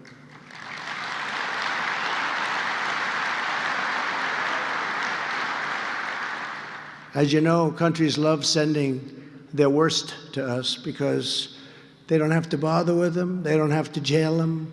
Let the United States do it. Well, we've been very tough on that, as you've probably heard over the last couple of years. Thousands of removable criminal aliens are set free into U.S. communities every single year because of these policies, terrorizing the public and menacing the peace. Inconceivable that somebody would want it. And a lot of elections are being lost because of sanctuary cities, because people don't want it. We just won 2 in the great state of North Carolina. 2 House seats. And they were won by big margins. And I helped. I was very happy about that. The only problem is they don't want to write about it. If I lose, it's the greatest catastrophe in the history of our country. If I win, they pack up their cameras and they leave. They don't want to talk about it. Let's not talk about what happened in Louisiana with the governor's race. Let's not talk about the fact that we picked up 2 Senate seats in 18. We picked up 2. We went from 51 to 53. Nobody knows that. They don't talk about these things, but we talk about them.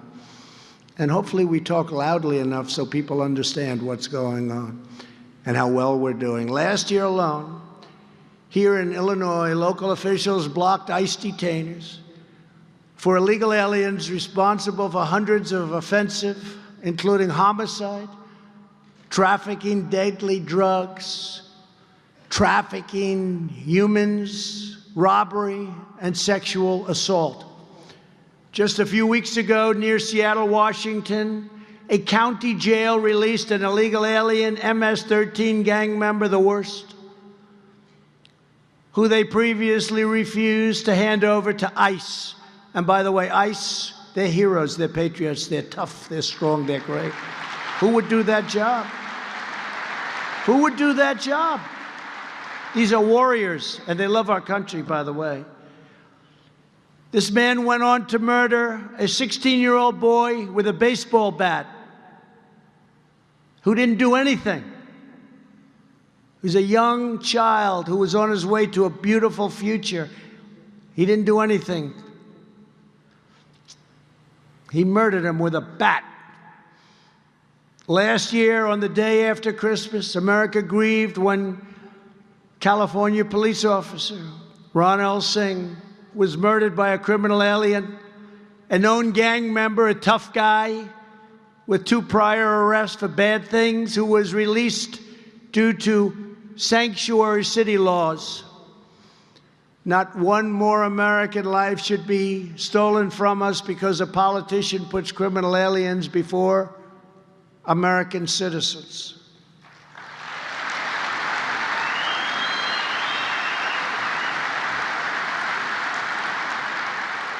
So they want open borders. Everybody come in. Come on in. They want open borders and they want sanctuary cities. Forget politics. But you tell me that's good politics? I don't think so. I think you'll find that out. Here today is someone who can tell you more about the threat posed by sanctuary cities, a career ICE officer and the current ICE director, a fantastic guy, Matt Albans. Matt, please come up.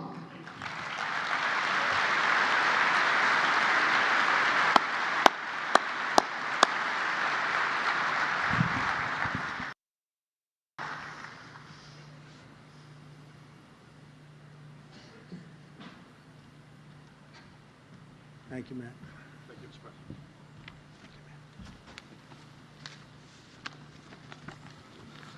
Thank you, Mr. President, for giving me this opportunity to address our partners in law enforcement. I would note the remarks I'm about to make are the same I would have made 2 years ago, 4 years ago, and 6 years ago. Our country and every community within it is safer when law enforcement at all levels cooperates.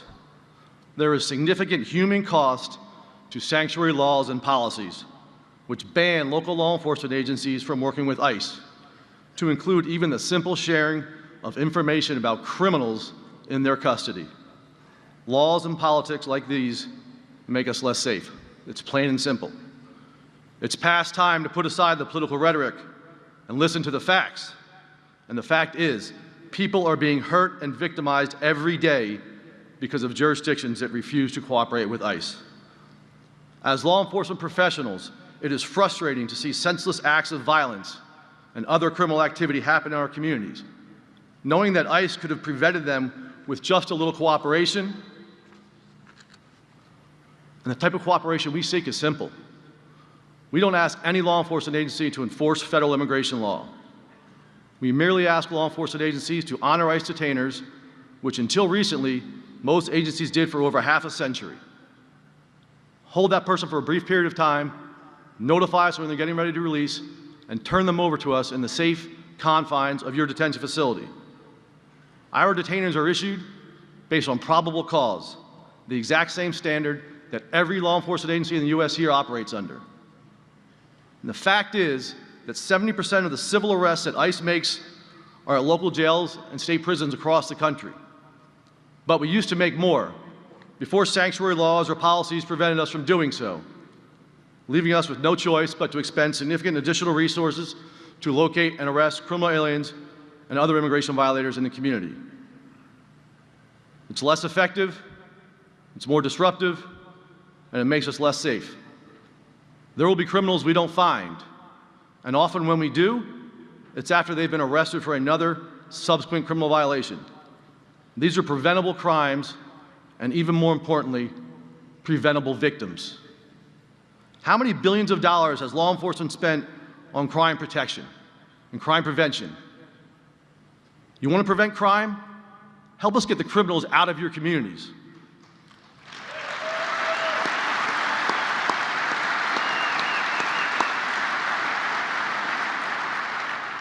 You want to stop gun violence? Get the criminals perpetrating that violence out of your communities.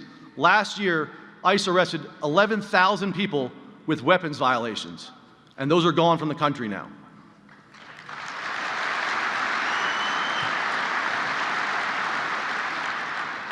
Last year, we made more than 105,000 criminal alien arrests and removed more than 145,000 criminal aliens, to include nearly 6,000 gang members. This year, ICE's Homeland Security Investigations, with whom many of you work side by side, and we appreciate that partnership and cooperation, made nearly 37,000 criminal arrests, another record year. They seized more than 11,000 pounds of opioids, seized more than $624 million in illegal proceeds of crime, and rescued over 1,400 victims of human trafficking and exploitation.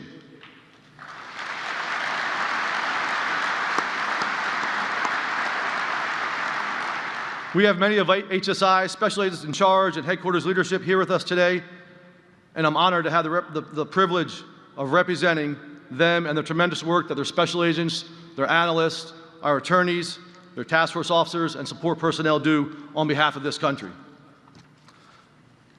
As a career law enforcement officer, I'm imploring all of the state and local officers in this room to work with us. Find a way to partner with us for the sake of our communities that we have all sworn to protect and for the sake of our country. And for those that already do, thank you. You will have every ounce of support from ICE that we can provide. The truth of the matter, and one which every person in this room knows, every community and every cop is safer when law enforcement works together. Thank you. Thank you, Matt. Thank you, Matt. Doing a great job. I mean, honestly, I didn't know he was going to make a speech when I invited him up, but that's okay. Hey, but it was a good speech, Matt. That I guess. I didn't know. I said, wait a minute, that's 5 pages he's got there. No, it's a good 5 pages. And thank you very much, Matt. You're doing a fantastic job. And we brought out thousands of MS-13 gang members, thousands. We take them out, and we focus on the bad ones. We focus on the worst of the people. And you have people coming in, and you have some really bad ones coming in, and we focus on them. But we've taken out thousands of MS-13 gang members. Our police put their lives on the front line for us every day, and you deserve the absolute support of your elected leaders. My administration will always protect those who protect us. Here with us today are 3 of those heroes who were nominated for the IACP Police Officer of the Year Award. Nick Grivna, Thomas Thompson, and Jonathan Morales, 3 great people.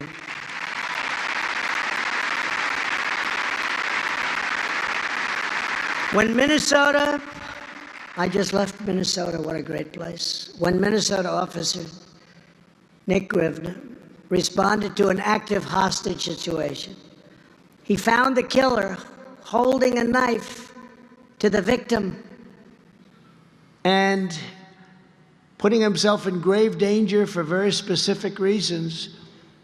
He decided to fire a single shot and took out the murderer. He's received tremendous praise, and it was a very brave thing to do, for a very specific reason. Officer Grivna, please come forward. Please come up. Thank you. Say a few words. Thank you.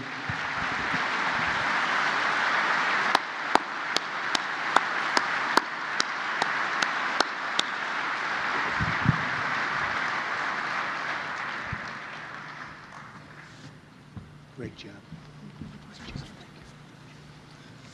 Thank you, Mr. President, and thank everyone here. I'm actually speechless. I really don't know what to say. This whole thing is just so surreal to me right now, standing up here before you. I want to thank the IACP for having me one of the 4 nominations, and then I definitely need to thank my chief, Nicole Madsen of the Virginia Police Department, for putting me in for this nomination and the support my entire department gave me. But the people I want to thank the most are the people of Virginia. My community rallied behind me days after the shooting happened. They took to social media by storm. They stopped in at the PD. They called me and showed their love and support for our police department. And I'm very humbled and honored to be working for this department and in a community that supports their police department that much. Thank you, guys. Thank you very much. Thank you very much. I appreciate it. Thank you very much. Out of here. Thank you. Thank you. Great job. Texas police officer Thomas Thompson responded to a report of a robbery. When he entered the building, a suspect began to fire violently, but Officer Thompson fired back, and they arrested the criminal who had quite a record, quite a bad record. Officer Thompson, thank you for your courage. Please come forward to the podium. Thank you.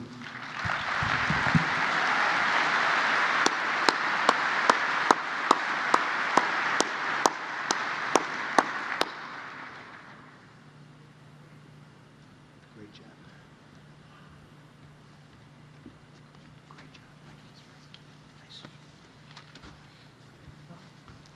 I feel incredibly honored to be here and to be recognized for what is essentially just a story of me just doing my job. The president's right. There's literally hundreds of thousands of law enforcement men and women in this country who are ready and willing to win the moment when the time comes. I feel very honored to be here because I want a moment. Mr. President, thank you for your support of law enforcement, especially in this day and age. That's no small thing. It matters, so thank you. Thank you to the Lubbock. Yes, thank you.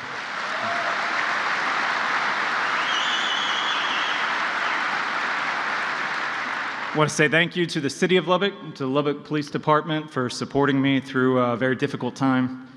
And finally, and most personally for me, I want to say thank you to my wife.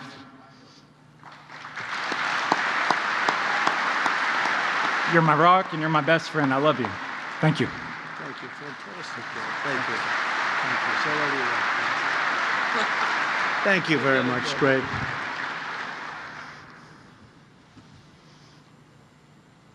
Finally, we are very proud to have with us the hero who was just recently announced as the 2019 Officer of the Year, Border Patrol Agent Jonathan Morales. In May, I met Border Patrol Agent Jonathan Morales when he came to the White House for the National Day of Prayer. Just days before, Agent Morales was off duty attending a service for Passover when a gunman opened fire at a synagogue in Poway, California. You all read about it. It was terrible. Without hesitation, Agent Morales raced towards the shooter and began firing back, driving the gunman away from civilians.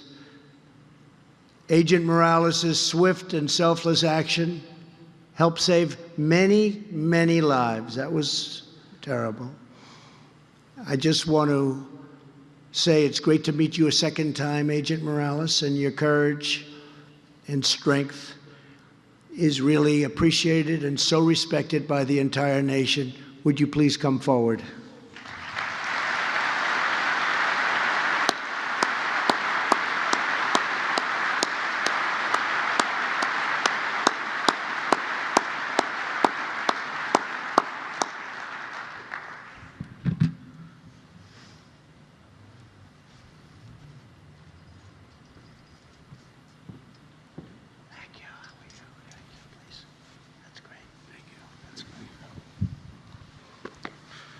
Good morning, everybody.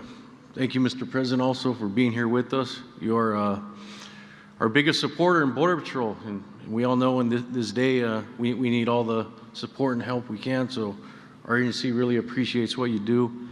Thank you also, Commissioner Morgan, my Chief, Ms. Chavez, El Centro Sector, represent us also, and you guys are responsible for giving us the training and tools that we need each day to complete our mission out there of immigration enforcement. And most of these times, these legal criminals, we are the ones they first see when they enter our country. When I have the green uniform on, this is who they will encounter. And just a little recap of that tragic day. We're sitting in our Chabad house of prayer. We were attacked. But at that moment, I made a split-second decision. I was off duty, I was on annual leave, enjoying my time off, but I wasn't off duty as an officer, as an agent, sworn to protect my community, protect my people.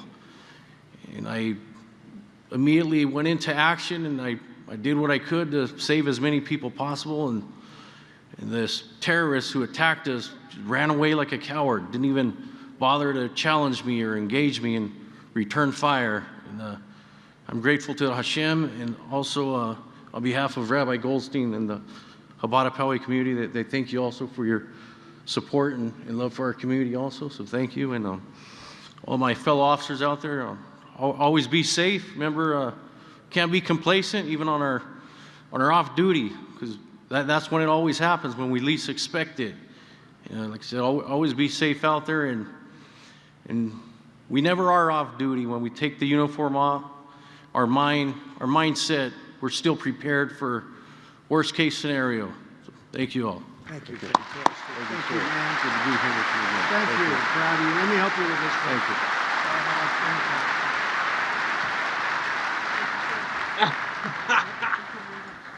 Trump, bro. Thank you Trump very is much. just on another level, bro. He's in much better shape right now than he was the last time. And in a very short period of time, he's going to be perfecto. Thank you very much. Great bravery. That was a big, big deal.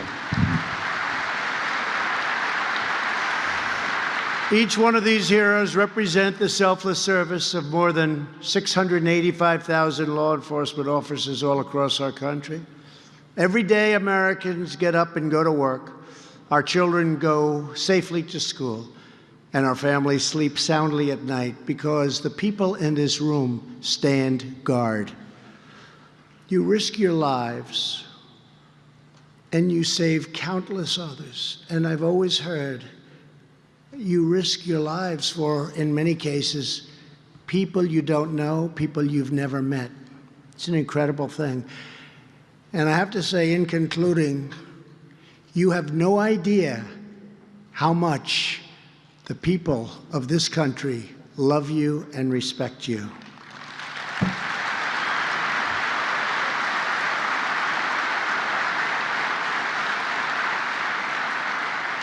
The sight of your badge strikes fear into the hearts of criminals and pride into the hearts of our citizens.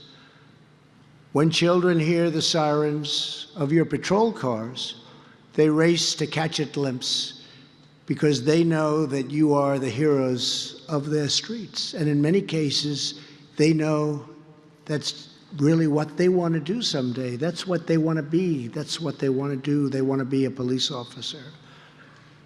They see it. Out of love for our neighbors, care for our communities, and commitment to our country, we will shield peace-loving, law-abiding Americans from anyone and everyone who would do them harm. We will keep our streets secure, our cities guarded, and our loved ones safe. We will fight violent crime, uphold the peace, enforce the law, and with God as our witness, we will proudly serve, protect, and defend the citizens of the United States. To all of the terrific law enforcement officers here today, thank you for your unwavering courage and your unbreakable devotion. Today and every day, I vow to stand proudly, loyally, and faithfully with the incredible men and women in blue.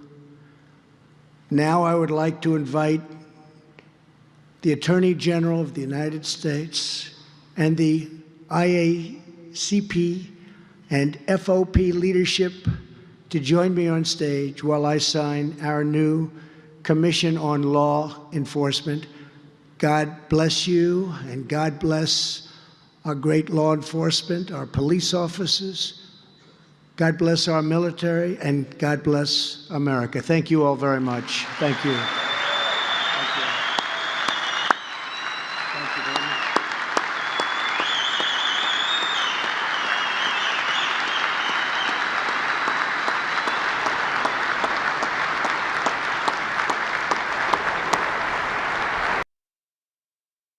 Shout out to everyone watching the live show one more time. Like I mentioned before, we are throwing it back to when President Donald J. Trump was in the White House. And, it's just so we can see his journey while he was the President of the United States. Because sometimes we forget how it was or how good we had it. I mean, nobody's perfect, okay? I'm not saying like he he never did some things that, or said some things. Mostly I would say he did great, but he said things that were really hurtful to people. But really feelings and emotions don't feed our children, don't pay our bills. Feelings and emotions don't do um the provision and the protection of our daily lives. We are men. We are supposed to protect our family, provide for our family. So I really don't care about feelings and emotions. Okay, I care about actions. Yeah. So this is why we're throwing it back so you can see and absorb what type of commander in chief he was. Next video. Turned out to be fake. Not all. A couple of them got it right. 3 we're going to go over very much, everybody. Please. Hope it's not too hot, but it's pretty warm. Thank you. So, we've had a big day in the stock market. Things are coming back, and they're coming back very rapidly, a lot sooner than people thought. People are feeling good about our country. People are feeling good about therapeutics and possible vaccines. But we're going to go over quite a bit, and maybe at the end we'll take some questions if we have time. It's not too hot. Today I signed legislation and an executive order to hold China accountable for its oppressive actions against the people of Hong Kong. The Hong Kong Autonomy Act, which I signed this afternoon, passed unanimously through Congress. This law gives my administration powerful new tools to hold responsible the individuals and the entities involved in extinguishing Hong Kong's freedom. We've all watched what happened. Not a good situation. Their freedom's been taken away, their rights have been taken away, and with it goes Hong Kong, in my opinion, because it will no longer be able to compete with free markets. A lot of people will be leaving Hong Kong, I suspect. And we're going to do a lot more business because of it, because we just lost one competitor. It's the way it is. We lost a very, very serious competitor that we incentivized to take a lot of business and do well. And we gave them a lot of business by doing what we did. We gave them things that nobody else had the right to do. And that gave them a big edge over other markets. And because of that edge, they've done really historic business, tremendous business, far bigger than anybody would have thought years ago when we did this gift. It was really a gift to freedom. Today, I also signed an executive order ending U.S. preferential treatment for Hong Kong. Hong Kong will now be treated the same as mainland China. No special privileges, no special economic treatment, and no export of sensitive technologies. In addition to that, as you know, we're placing massive tariffs and have placed very large tariffs on China. First time that's ever happened to China. Billions of dollars have been paid to the United States, of which I've given quite a bit to the farmers and ranchers of our country because they were targeted. And that's been going on for 3 years. It's the first time anybody's ever done anything like that. And prior to the plague pouring in from China, they were having the worst year, as you know, in 67 years. And I don't want them to have a bad year. I want them to have a good year. But they were taking advantage of the United States for many, many years. And that's stopping. But then the virus came in, and the world is a different place. But we're now getting back. And one of the reasons the market's doing so, it's almost at the point that it was at prior to the plague. Almost. We're getting very close. It's a great thing. It's an amazing thing what our people have done and what they've endured. No administration has been tougher on China than this administration. We imposed historic tariffs. We stood up to China's intellectual property theft at a level that nobody's ever come close. We confronted untrustworthy Chinese technology and telecom providers. We convinced many countries, and I did this myself for the most part, not to use Huawei, because we think it's an unsafe security risk. It's a big security risk. I talked many countries out of using it. If they want to do business with us, they can't use it. Just today, I believe that UK announced that they're not going to be using it. And that was up in the air for a long time, but they've decided. And you look at Italy, you look at many other countries. We withdrew from the Chinese-dominated WHO, and we fully rebuilt the United States military. The WHO, World Health Organization, we were paying close to $500 million a year. China was paying $39 million a year. And China had too much say. They worked it very hard, which is a bad thing done by our past administrations, but we were tough and we were saying, I was asking, I said, why are we paying so much more than China? China has 1.4 billion people. We have 325, probably 325 million approximately. Nobody can give the exact count. We're trying to get an exact count, but you have, over the years, many illegals who have come into the country, so it depends on how you want to count it. But you could say 325 to 350 million people as opposed to 1.4 billion people. And the world trade is terrible. That deal is terrible. The world health is a terrible deal. We've been very tough on the World Trade Organization, and we've been, I guess, as tough as you can get on world health. We withdrew our money. We told them we're getting out. Doesn't mean that someday we won't go back in. Maybe we will when it's correctly run, but they made a lot of bad predictions and they said a lot of bad things about what to do and how to do it, and they turned out to be wrong. And they were really a puppet of China. And make no mistake, we hold China fully responsible for concealing the virus and unleashing it upon the world. They could have stopped it. They should have stopped it. Would have been very easy to do at the source when it happened. In contrast, Joe Biden's entire career has been a gift to the Chinese Communist Party and to the calamity of errors that they've made. They made so many errors, and it's been devastating for the American worker. China has taken out hundreds of billions of dollars a year from our country, and we rebuilt China. I give them all the credit in the world. I don't give the credit for the people that used to stand here, because they allowed this to happen, where hundreds of billions of dollars were taken out of the United States Treasury in order to rebuild China. There's no company and no country in the world has ever ripped off the United States like the incredible job that they did on this country and the people that ran it. Possibly it's one of the reasons, certainly it's one of the very big reasons, trade and things related to trade, that I got elected in the first place. I've been talking about it for a long time, along with many other subjects, frankly. Joe Biden supported China's entry into the World Trade Organization, one of the greatest geopolitical and economic disasters in world history. If you look at China, you look at the moment they joined the World Trade, they were flatlining for years and years and years and decades. And then all of a sudden they joined the World Trade Organization, and they went like a rocket ship.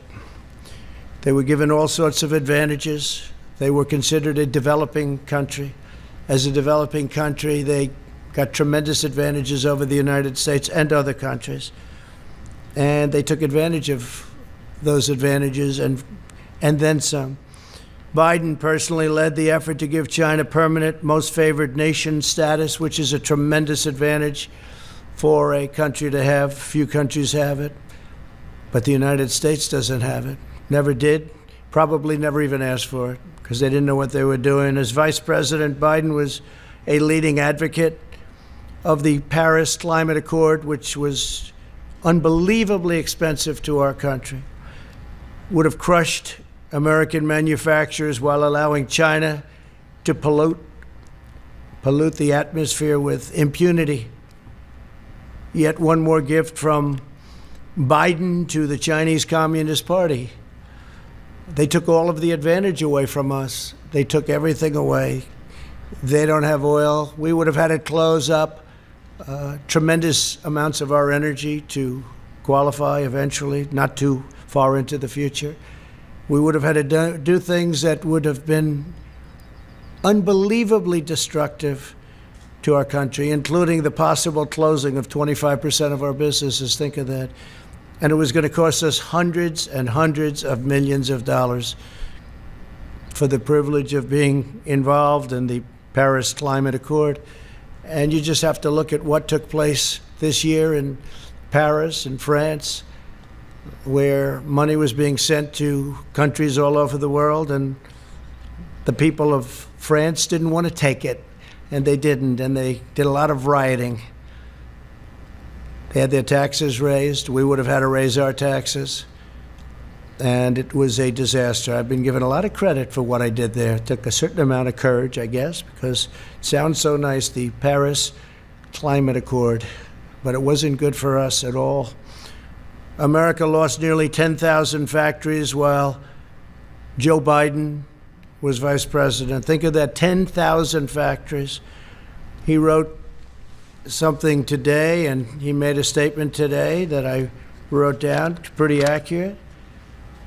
So Biden was here for 47 years, 8 years, the last 8 years, not long ago, as vice president, he said, 1 in 5 miles of our highways are still in poor condition. Well, we're doing a good job on highways, but why didn't he fix them 3 years ago? Why didn't he fix them? Tens of thousands of bridges are in disrepair and on the verge of collapse. Well, it's probably not a right number, but we have bridges that should have been fixed. Why didn't he fix them? He was there for 8 years with President Obama. Why didn't they fix them? Tens of thousands of bridges. This is what he wrote. High-speed broadband. We want high-speed broadband. Well, why didn't he get it? 3 years ago is not a long time. And he didn't do any of the things, but now he says he's going to be president. As president, he's going to do all the things that he didn't do. He never did anything except make very bad decisions, especially on foreign policy.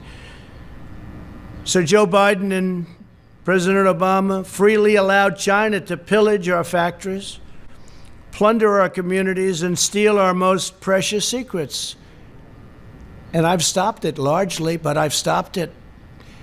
And it wasn't easy, because you talk about a certain power of the telephone and the calls, where they would call and say, no, we don't want to do that. And other countries would call on behalf of China, but I did it. I did what has to be done. And you just take a look at what's gone on, and take a look at at the numbers where they devalued their currency in order to pay the tariffs. Now the Democrat Party is calling for defunding of our military. Think of that, defunding. They want to defund our military when China is building a massive military.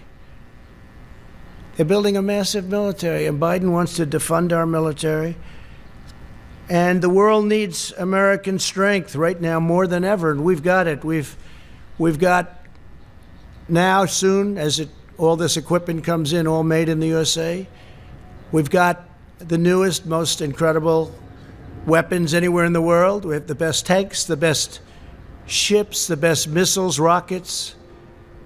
We have the best of everything. We have the best fighter jets, the F-35, the F-18.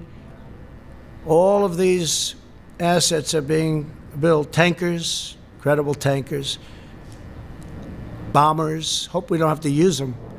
But we have the most incredible military. When I came in, the military was totally depleted. It was at a level that was just absolutely incredible. You know the statements. I made the statements before. I told you what generals told me about our military. And I'll make them again. If somebody needs them, we'll give them to you. Very well documented.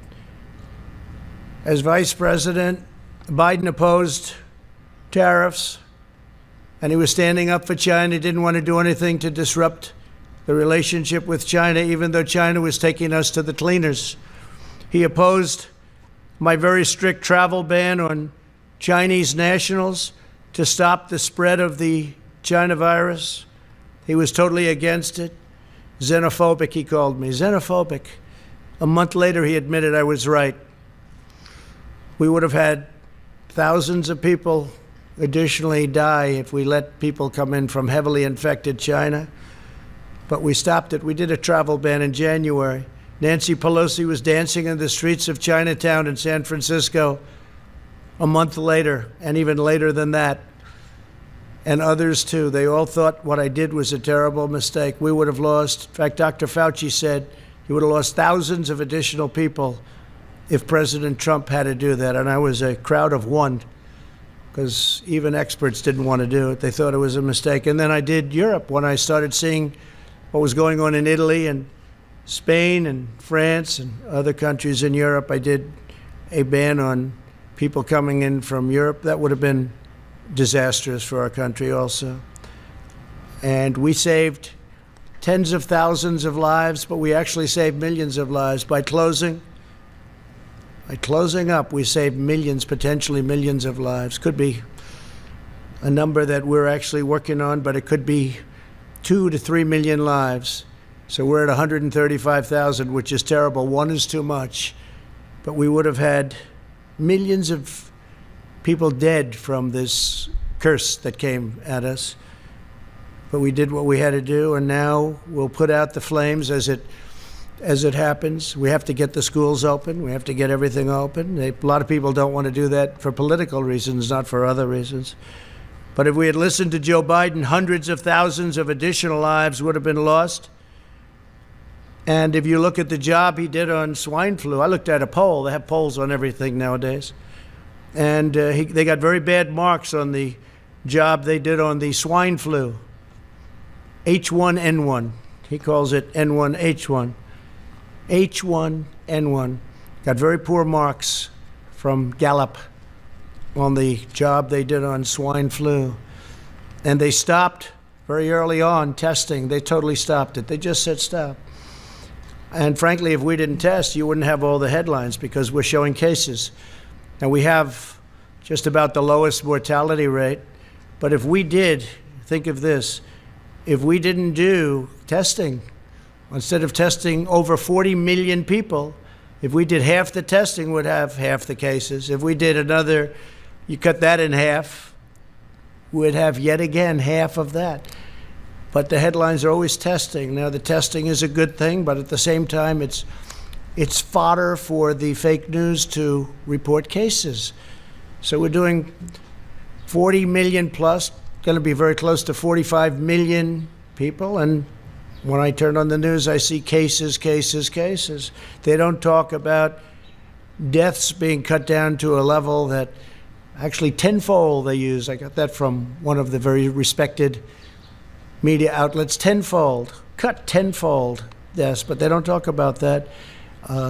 They talk about cases, and the cases are created because of the fact that we do tremendous testing. We're the best testing in the world. We now make ventilators for the world. We had very few ventilators.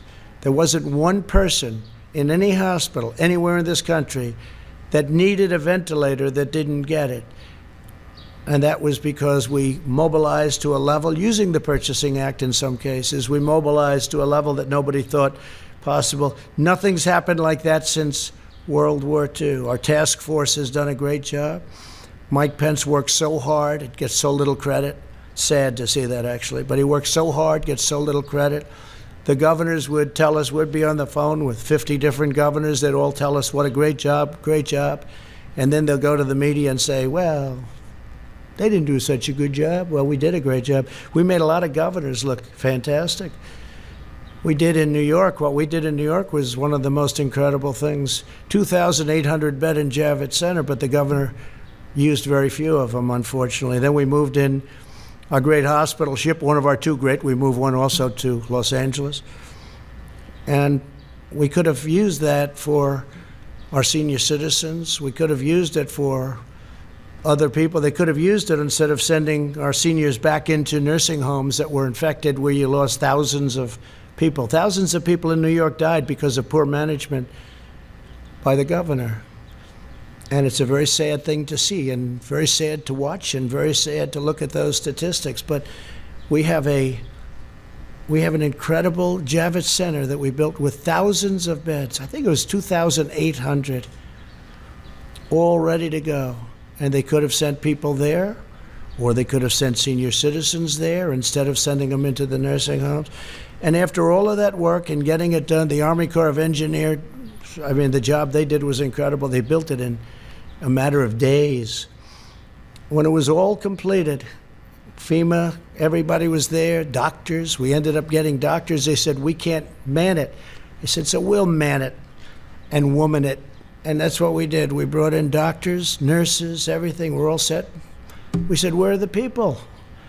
They didn't send the people. Very few people came in. They could have sent them into the Javits Center. They could have sent them to the hospital ship, which was virtually unused, but we were there.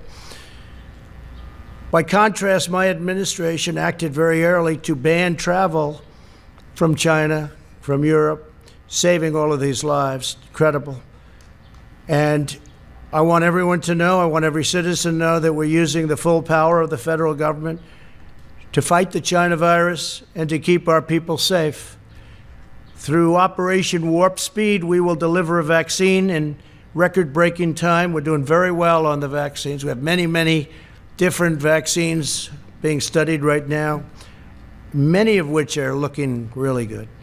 And we're ready to distribute the vaccine when we get it. We're all set, taking a risk, an economic risk of preparing for delivery because we feel very certain it's going to be there. But logistically, we have our military ready to go.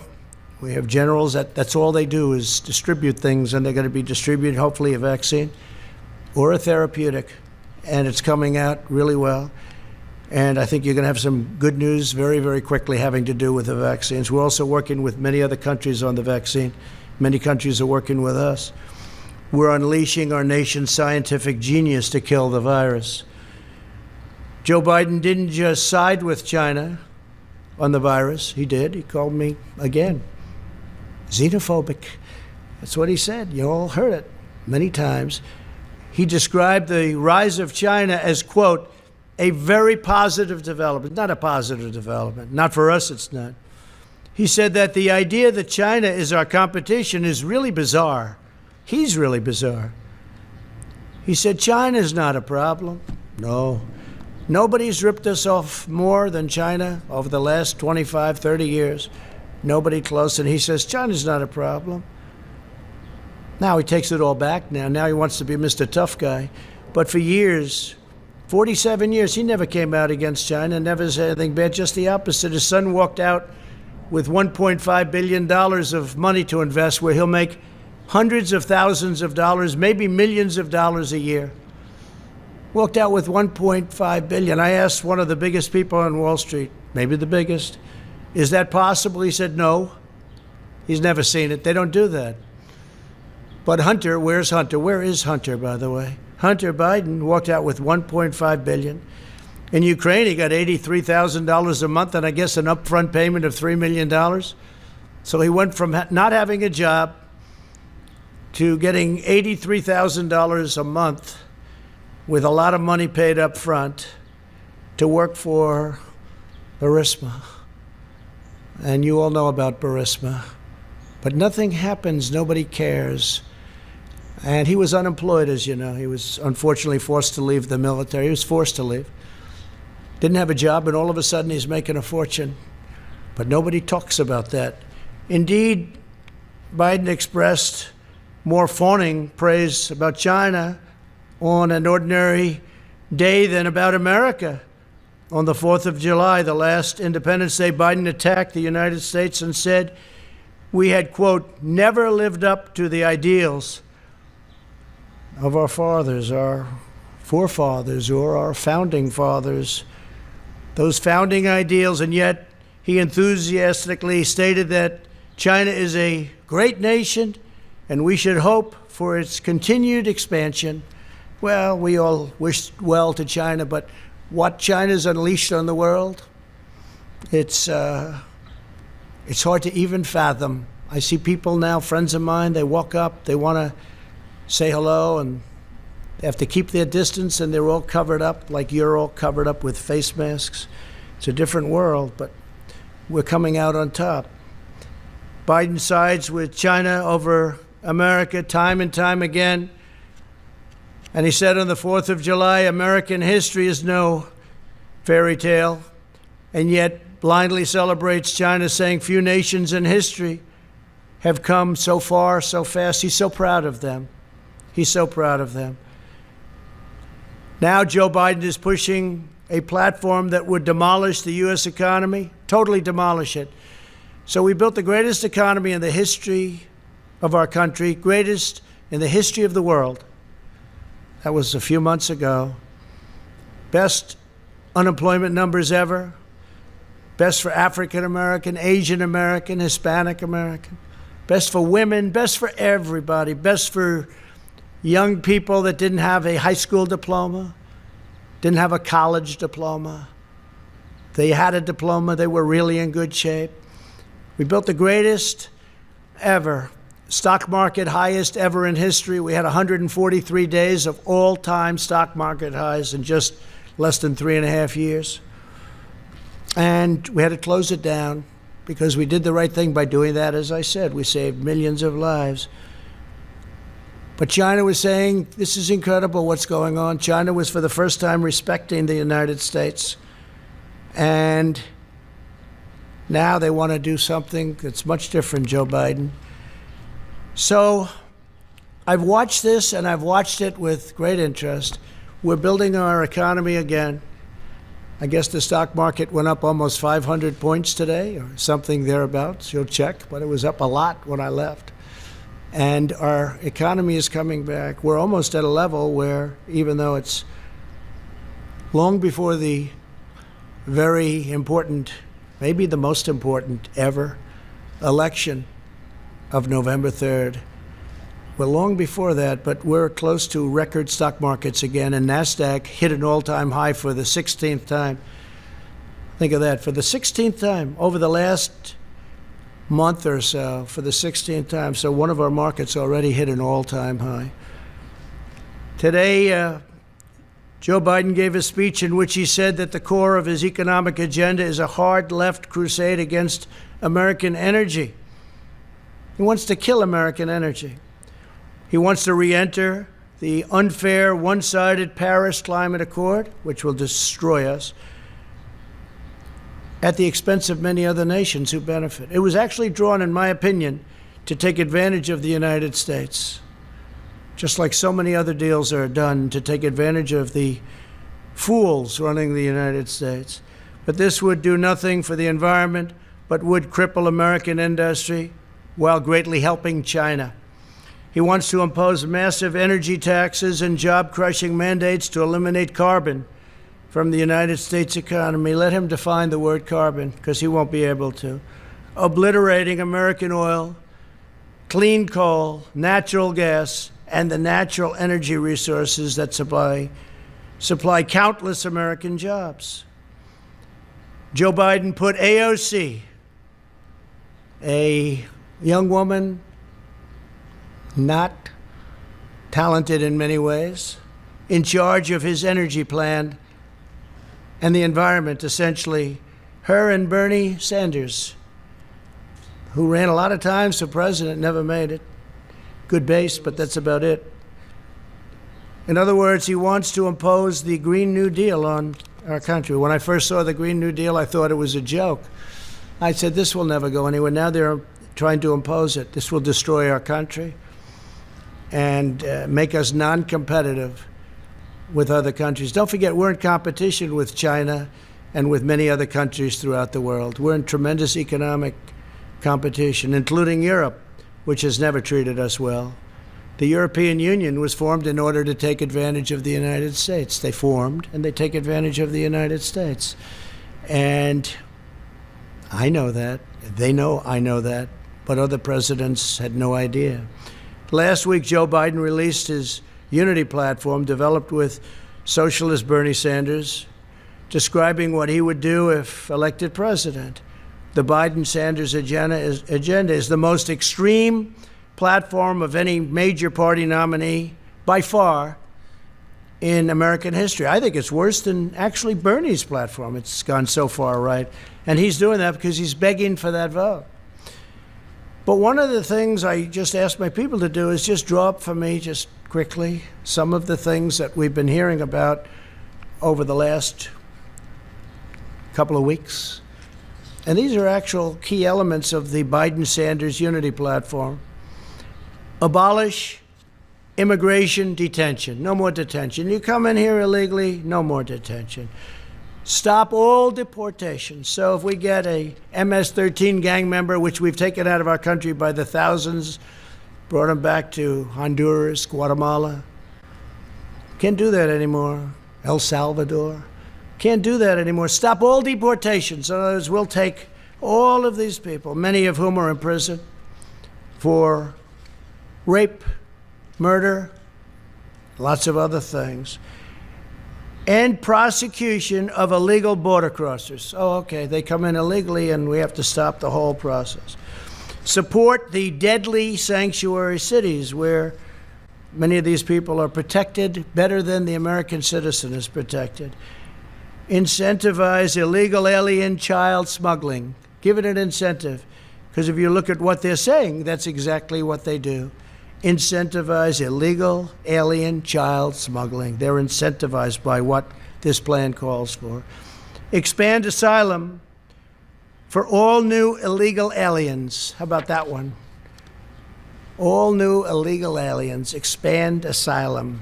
Cancel all asylum cooperation agreements in the Western Hemisphere. Well, we have agreements with Honduras, Guatemala, with El Salvador. We have great agreements where when Biden and Obama used to bring killers out, they would say, don't bring them back to our country. We don't want them. Well, we have to. We don't want them. They wouldn't take them. Now with us, they take them. Someday I'll tell you why. Someday I'll tell you why. But they take them, and they take them very gladly. They used to bring them out, and they wouldn't even let the airplanes land if they brought them back by airplanes. They wouldn't let the buses into their country. They said, we don't want them. I said, no, but they entered our country illegally, and they're murderers. They're killers in some cases. And they said, nope, we don't want them. They'd turn the bus around, they'd turn the plane around, then they'd land in the United States, and who knows what happened to them. But it wasn't good. Taxpayer-funded lawyers will be given to all illegal aliens. So we're going to pay now for the lawyers' lobby, and we're going to give all illegal aliens taxpayer-funded lawyers. How does that sound? Pretty good? In other words, come in here illegally, we're going to give you free legal advice. We'll take you up to the Supreme Court as much as possible. Abolish immigration enforcement against illegal workers. Think of that. Abolish immigration enforcement. They're going to abolish immigration enforcement. Well, basically, as you know, what they're going to do is they're going to rip down the wall. They're taking it down. They want to take down the wall, which we fought hard for. We're up to 259 miles right now of great, powerful wall that's really working, because if you look at the numbers, in addition to the fact that Mexico, for various reasons, has 27,000 soldiers on our southern border to keep people out of our country. And I appreciate it. We had a great meeting last week with the president of Mexico, great guy, friend of mine, become a friend of mine. A lot of people thought that couldn't happen because we're very opposite in terms of our views, maybe even in terms of our temperament, but he's a great guy and he's a friend of mine, and they've been terrific. Mexico has been terrific. 27,000 soldiers on our border, Mexican soldiers, and we have great, great numbers. We get rid of so many different things. Catch and release is gone. So many different things have taken place. We used to catch them, take their name, and release them into our country. We don't do that anymore. We now release them back where they came from. Sometimes we'll bring them back to their country. Grant work permits for illegal aliens. So if you come in illegally, you get a work permit. People that live here don't get work permits, in many cases. Provide taxpayer subsidies and welfare for illegal aliens and new immigrants. So we want to provide taxpayer subsidies and welfare for people that come into our country illegally, illegal immigrants. They want government health care for all illegal aliens. This is part of their plan. I'm not making this up. This is all down in their plan from last week. And this is good compared to what I heard today. Federal student aid and free community college for illegal aliens. What do you think about that? Federal student aid and free community college. We're going to have every person in the world pouring into our country from all over the world. And by the way, the wall was so timely because it stopped people coming in from heavily infected areas of Mexico. If we had that, we would be in trouble like you wouldn't believe. You wouldn't believe. And remember, cases is different than deaths. And cases we give you because our testing is the best in the world. And by the way, by far the most. 45 million. Find out which country tested 45 million people. If China, if Russia, if India tested 45 million people, or if they did tests like we did, check out how many cases they'd have. But it's still, we've done a great job, get no credit for it, and I don't want the credit. I want the people that have done this great job, the people that have done such an incredible job on building the ventilators and doing the testing and building a testing platform that's been amazing. We have many platforms. Many companies have come up with different forms of tests. When we started, there was no such thing. Sign new immigrants up for welfare immediately. This is Joe Biden. So they walk off and they come in and they put a foot into our land, and we sign up new immigrants up for welfare. We sign them up immediately. They get welfare benefits. United States citizens don't get what they're looking to give illegal immigrants. Think of that. Sign up. It's hard to believe I'm even reading that. New immigrants for welfare immediately. Not to mention the cost of this, which is incalculable. The cost of this is so crazy.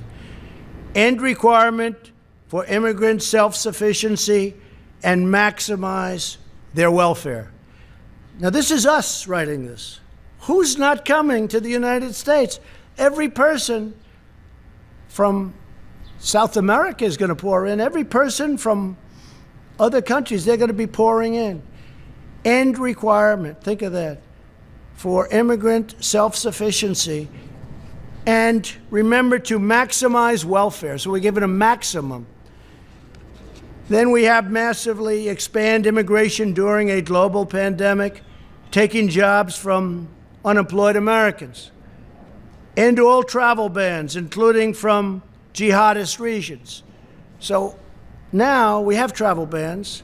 A lot of you said I didn't get the travel ban, and you were wrong. We got the travel ban.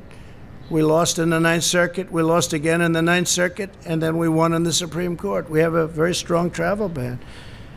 And we don't want people that are going to come in and blow up our cities, do things. And frankly, with the liberal Democrats running the cities that we do have, where they do have problems, maybe they wouldn't mind, but I would mind, and the people of this country mind. So listen to this. End all travel bans. He's talking about the ban that I won, that everybody said I didn't win. They said I didn't win because in the lower court we lost, that we lost in the appellate division, and then we won in the Supreme Court. So he said he lost, and they're right at the lower level. But in the meantime, we won in the Supreme Court. So it's in effect, but they didn't say that. They said he lost, which again is fake news, but that's the way they do it. So end all travel bans, including from jihadist regions, they specify that. Grant mass amnesty. Everybody gets amnesty, mass amnesty. Think of that. And this is create a roadmap to citizenship for massive, massive numbers. And we're not talking about DACA because I'm going to take care of DACA much better than the Democrats did. The Democrats had their chance, and they blew it. But we're going to take care of DACA because I'm going to be doing, in the not too distant future, pretty soon, I'm going to be signing a new immigration action. Very, very big merit-based immigration action that, based on the DACA decision, I'll be able to do. Vastly expand low-skilled immigration to the United States. So they want a lot of people come in with low skills. I like merit. Think of that. Vastly expand low-skilled immigration to the United States. These are the things that are in the plan. This is Biden. Biden's gone radical left. Increase refugee admissions by 700%. Huh. That's a lot. By 700%. Nobody's ever heard of such a thing. Increase refugee admissions by 700%. Abolish law enforcement as we know it. I think the police do an incredible job in this country. And you're going to have a rogue, terrible cop on occasion, like you do in any industry, in any business, in any profession. But I think they do an incredible job. Abolish law enforcement as we know it. End cash bail. No bail. Just, we let you right out. Look at what's happened to New York. Crime is up, shootings are up at numbers that nobody's ever seen before. Look at Chicago, what a disaster. And we're waiting for them to call us because we're all set to go. We have the FBI. We have Homeland Security. We have everybody ready to go. We have the National Guard. They're all ready to go. End cash bail, releasing dangerous criminals onto our streets. Cash bail. New York just did that. Other places have done it. They haven't turned out too good. Abolish completely the death penalty. And I know there's a lot of debate on the death penalty, and there has been for a long time, but sometimes you use the death penalty depending on the crime. You know what happened today with regard to the death penalty. Appoint social justice prosecutors in order to free violent criminals. So they want to appoint social justice prosecutors to free violent criminals. End mandatory minimums. And that's by empowering judges to determine appropriate sentences, by fighting to repeal mandatory minimums at the federal level and give states incentives to repeal their mandatory minimums. We could go on for days. Incentivize prison closure. So they want to close our prisons. They now want to abolish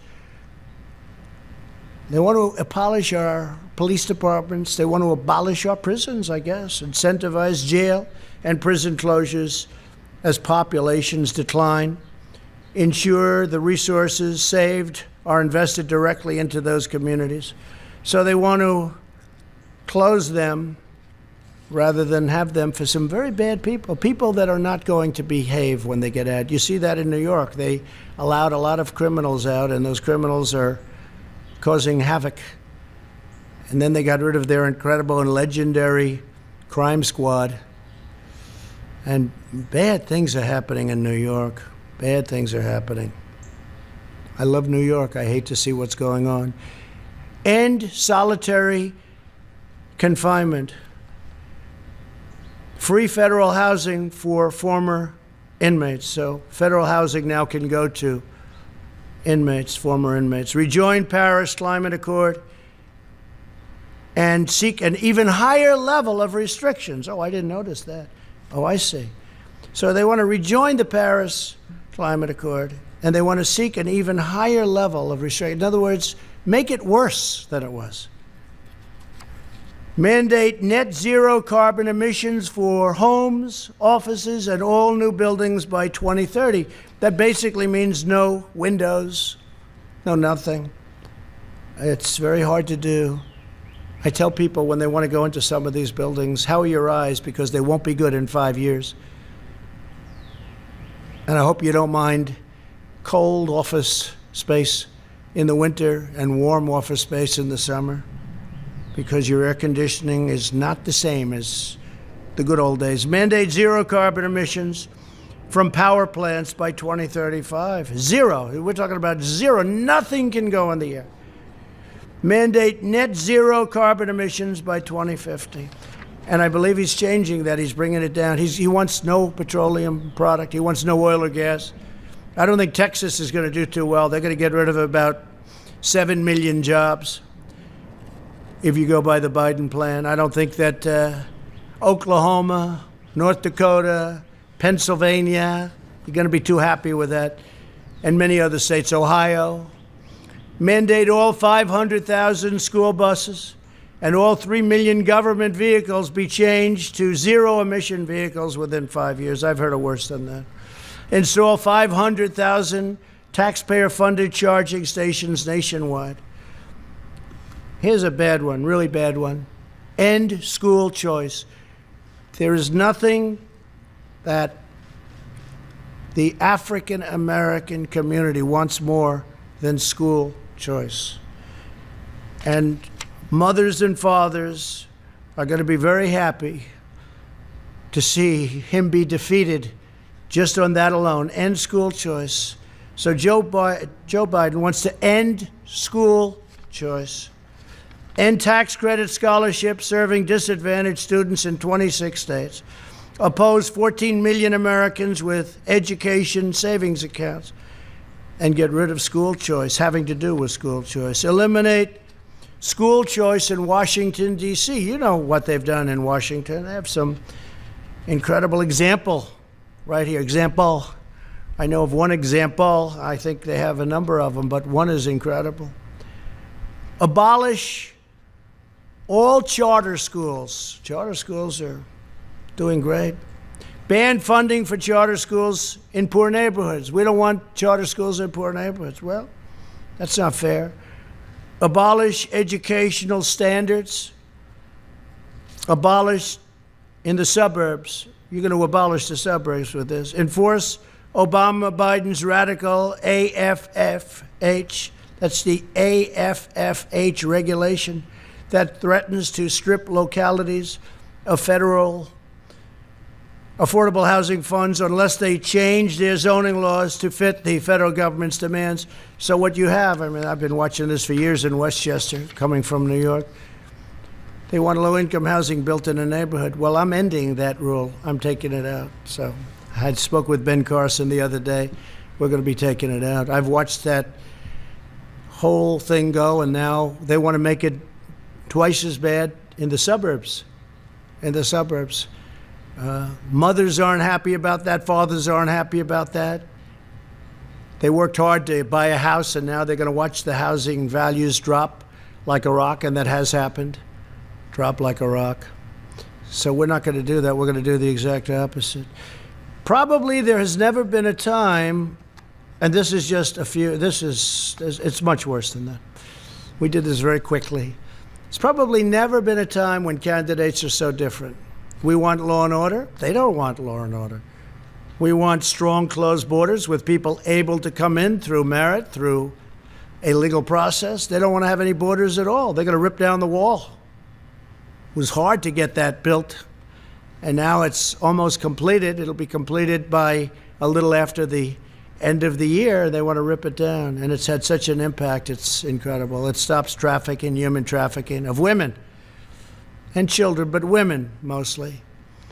Human trafficking, one of the worst things ever, all at a level that it's never been at because of the internet. You think of it as an ancient statement. You wouldn't think that's possible today, but it's human trafficking of women and children. And they want to let that continue. The wall has stopped it so much because they will go over to a section where there aren't people, not an entry point, and they'll make a left into the United States. They're on their way. They can't do that anymore. We have a 30-foot wall that goes 6 feet into the ground. It stops a lot of the tunneling because they're pretty good at tunnels. But we watch the tunnels, and we have equipment for that. But you can't make a left anymore and come into the United States loaded up with human traffic.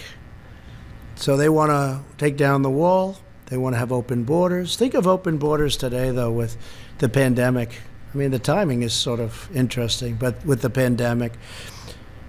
So there's never been a time when two candidates were so different. I mean, I've seen races where it's like the same exact platforms. I'm even talking about essentially Democrat, Republican. There's not that much difference. There's a little difference, but there's not much.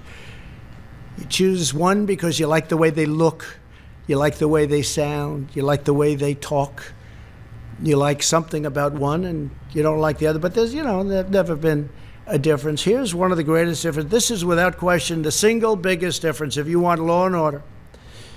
For instance, I enacted recently when I saw all that was going on with federal monuments. We don't have the right to do states, although we're trying to find it. But with the monuments where they wanted to rip down Andrew Jackson, they wanted to rip down George Washington. They were actually heading over to the Jefferson Memorial, if you can believe that. But this has been going on, and I found an act that we've used, and we have many, many people in jail right now. Many, many people in jail all over the country because they tried to destroy, or in some cases got it down, a federal statue or monument.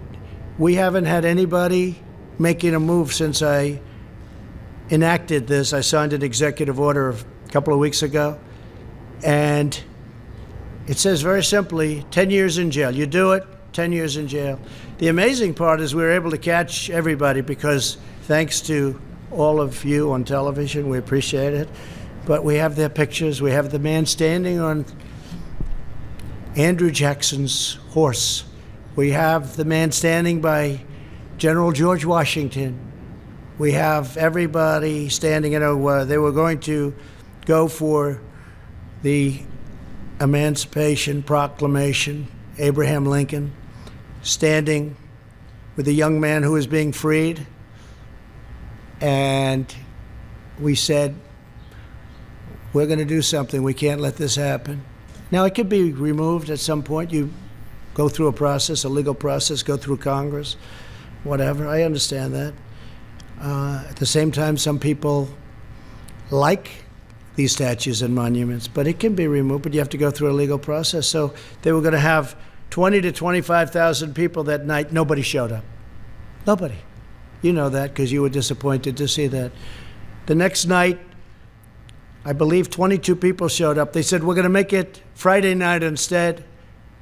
And 22 people showed up. 4 were actually arrested because we have pictures of them knocking down other statues. So they're in jail now. So there has never been an election where we've had this kind of difference. We want strong borders. Without borders, you've heard me say it 1,000 times, without borders, you don't have a country. They don't want to have borders. They want to have open borders. It's radical left, and it'll destroy our country. 20 years ago, Venezuela was a very rich country, one of the richest anywhere. Per capita, one of the richest, tremendous oil reserves. Now they don't have water. They don't have food. They don't have medicine. We do everything we can to take care of the people, but they have nothing. And that's exactly the ideology that you have going over here. If I wasn't there to stop it, if I wasn't here to say, no way, that's not going to happen, we'd be in some mess. We'd be in some mess.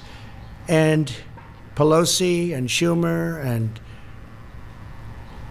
Bernie and Joe, they'll never stop it.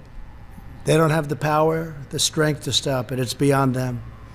But we do. So there's never been a time like this where you've had an election of people so different. Okay, a couple of questions. Yeah, please, go ahead.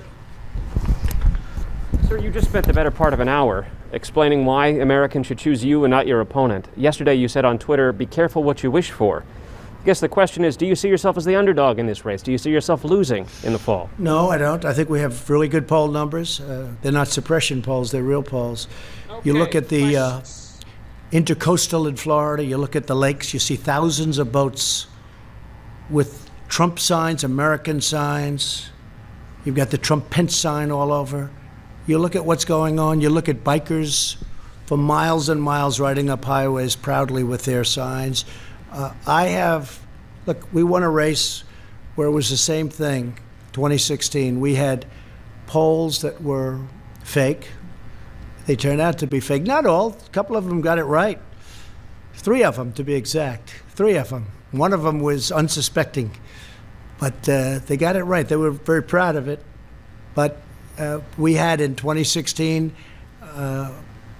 something even more so, but we got in, and we had 306 to, I guess, 223, which was a tremendous margin of difference. You remember they all said he cannot get to 270. I went to Maine a number of times where we just freed up lobster fishing and fishing.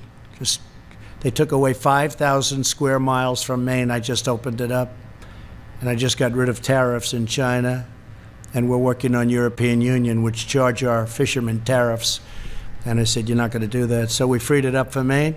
But if you take a look, we went up there recently. There were crowds, thousands of people lined up going over to a factory where we were opening up we're making swabs, a beautiful big new factory making swabs. I think that the enthusiasm now is greater and maybe far greater than it was in 2016. I think a lot of people don't want to talk about it. I think they're not going to say, hey, I'm for Trump, I'm for Trump. They don't want to go through the process. And I fully understand that because the process is not fair. The media doesn't treat us fairly. They never have, and perhaps they never will. But maybe they will when we turn this around for a second time, and it's going to happen very quickly. When we turn it around for a second time, maybe they will. I think we're doing very well in the polls, and I think you have a silent majority, the likes of which this country has never seen before. This is a very important election. We've done a great job. We had to turn it off, as I said, turn it off, and now we've started it again. As you know, they announced 2 weeks ago record job numbers, almost 5 million people. And that beat the last month, which was also a record, 2.8 million people. Nobody's ever done what we've done, and now we're doing it twice. And I think by Election Day, you're going to see some incredible numbers. The third quarter is going to be really good. Fourth quarter is going to be great, but next year is going to be one of the best economic years. So hopefully I'll be able to be the president where we say, look at the great job I did. At this point. I think great. I think we have a great chance. I think we're going to have a lot of people show up. I'm very worried about mail-in voting because I think it's subject to tremendous fraud and being rigged. You see that Paterson, New Jersey, where I believe it was 20% of the vote was fraudulent. It was all sorts of things happened. I understand a mailman was recently indicted someplace for playing games with the mail-in ballots. You'll have tremendous fraud if you do these mail-in ballots. Now, absentee ballots are okay, because absentee ballots, you have to get applications, you have to go through a process. If I'm here and I vote in Florida, you get an absentee ballot, but you have to go through a process. Absentee ballots are great. But mail-in voting, where a governor mails millions of ballots to people all over the state, California, millions and millions of ballots as an example, and then they come back, they don't come back, who got them? Did you forget to send them to a Republican area or a Democrat area, I guess you could say? But if you take a look at all of the unbelievable fraud that's been involved with mail-in voting over the last even short period of while, but look at Paterson, New Jersey. It was a massive error and a massive miscalculation, and there was incredible fraud. Look at the city council, what's happened to it. This is one place, but you have many places, and they're all over. Yes, please.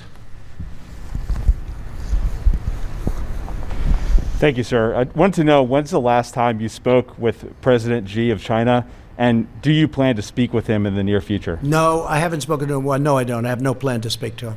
Yeah, And, please go. sir, follow-up? Thank you. So, do you want to do a follow-up? Yeah, if you don't mind. Okay, yeah. Is it okay? Yeah, go ahead. Yeah. I just wanted to know, Ruth Bader Ginsburg was hospitalized today with an infection. Wanted to know if you had any reaction to that news. No, I wish her the best. I hope she's better. I didn't hear that, actually. She was just hospitalized? No, that's too bad. No, I wish her the best. Okay. She's actually giving me some good rulings. Okay? So you know that, right? People were surprised. No, I wish her the absolute best. Please. Thank you, Mr. President. So you were mentioning the travel bans, and I wonder, when do you plan to reveal that? Because the European countries are in the situation is under control, much a better place than the U.S., and there is no ban for other hotspots like Russia and India. So what will be the criteria to change that? And another question. Well, you know, we've banned for Europe, and at some point that'll come off, and we're dealing with them all the time. The relationship's very good. They just don't treat us very well on trade. They have been very unfair to us over many, many decades, and we're doing that. It's very easy to solve. I was all set to solve it, actually, and then we got hit with the plague. But we have a travel ban on various countries, and that travel ban remains until such time as we say it doesn't remain. And We want our country safe. We don't, unlike Biden, we don't want to have criminals pouring into our country. We don't want to have open borders. We're not going to have that. And we want to take care of our police.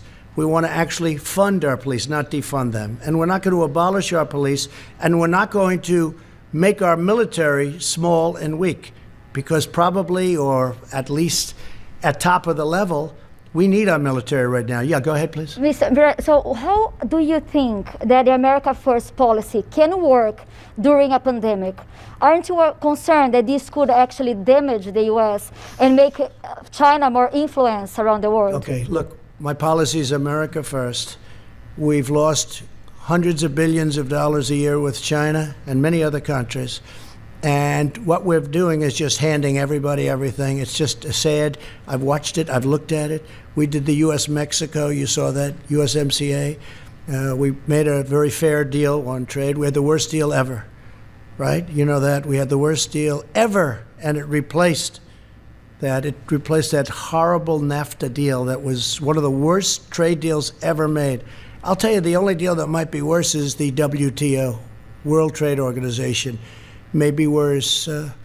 OAN, please. Thank you, Mr. President.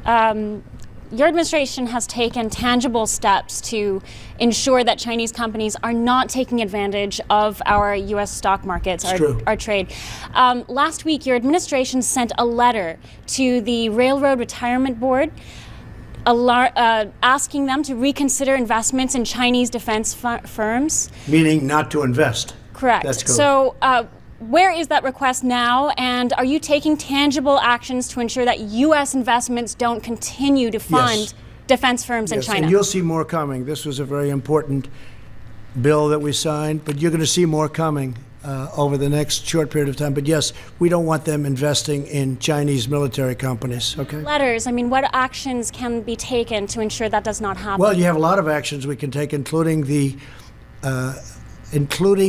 increase. You know, right now people don't know China's paying a lot of tariffs. We made a China deal, and they bought just, I think, the third highest amount of corn ever in world history. They just bought from us the highest amount, which is great for our farmers. But I view it differently than I did before I made the deal. When I made the deal, I thought this was a great deal. After what happened to us, what happened to the world coming from China, I view it much differently.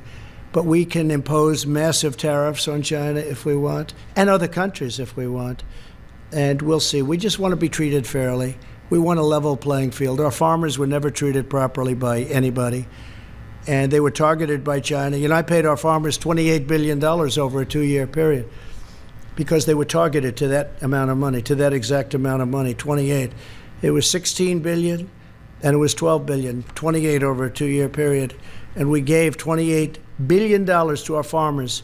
That's why they're all here. And now they're doing very well. Our farmers are doing very well because we made really great trade deals. USMCA just kicked in. The China deal, they're buying a lot. They are buying a lot. We'll say that. They're buying a lot. A lot of people ask, how are they doing on the trade deal? They're buying a lot. So I want to thank everybody, and we'll be having these conferences. Again, we're going to be signing an immigration act very soon. It's going to be based on merit. It's going to be very strong. We're going to work on DACA because we want to make people happy. And I'll tell you, even conservative Republicans want to see something happen with DACA. The Democrats had their chance for 3 years to do something with DACA, and they always turned it down.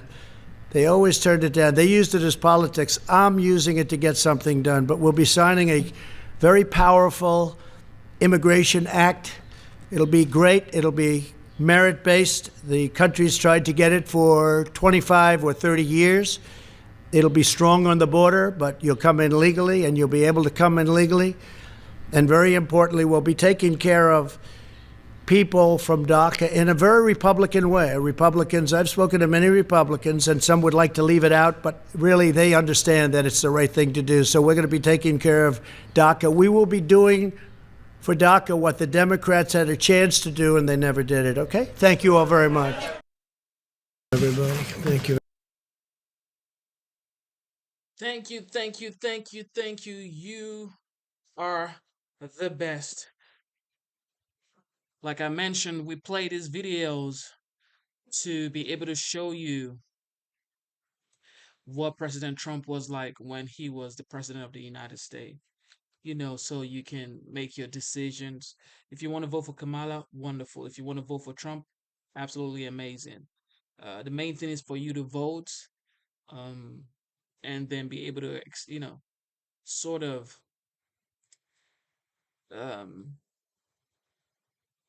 go out there, exercise your right, and pick a candidate that can, or a candidate that puts your ideologies in their own policies. You know what I mean? Like, I am voting for Trump because I feel like I don't want wars around the world. I like affordable stuff. I like, low inflation. And, we could talk about this like, there was high deficit and stuff. However, the inflation was low. However, things was going good. So That's why I'm voting for Trump. You know what time it is. And thank you guys so much. Thank you guys so much. Thank you guys so much.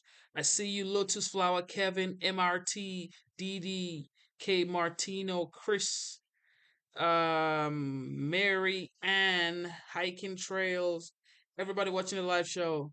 We will be back late, probably around 12 noon. We may be back 12 noon today. Kurt, Sharon, Mido, Moonlight, smash the like button, subscribe to the channel. You guys are the best. Instead of looking for perfection, seek for consistency. Okay? Instead of looking for perfection, seek for consistency. God bless you. God bless your family. God bless your business. God bless the United States. God bless your pets. Okay? God bless you guys. God bless you guys. God bless you guys. God bless you guys. And also, you guys can put a comment under the video on things that you want me to talk about or kind of videos you want me to play. But for now, we're throwing it back to Trump's history and what he did when he was president of the United States and when he was the commander in chief. All right. Thank you guys so much. God bless you. I really appreciate you guys. Have a wonderful night. Well, it's currently 7:09 a.m. I am just gonna go get some well-deserved rest, but I gotta send invoice. I was sending the invoice on my phone because I also have an online business. So you guys are the best. Thank you so much. Thank you for subscribing. Thank you for smashing the like button. And be safe, be safe, be safe. God loves you. Believe in yourself. Never give up. Let's get it.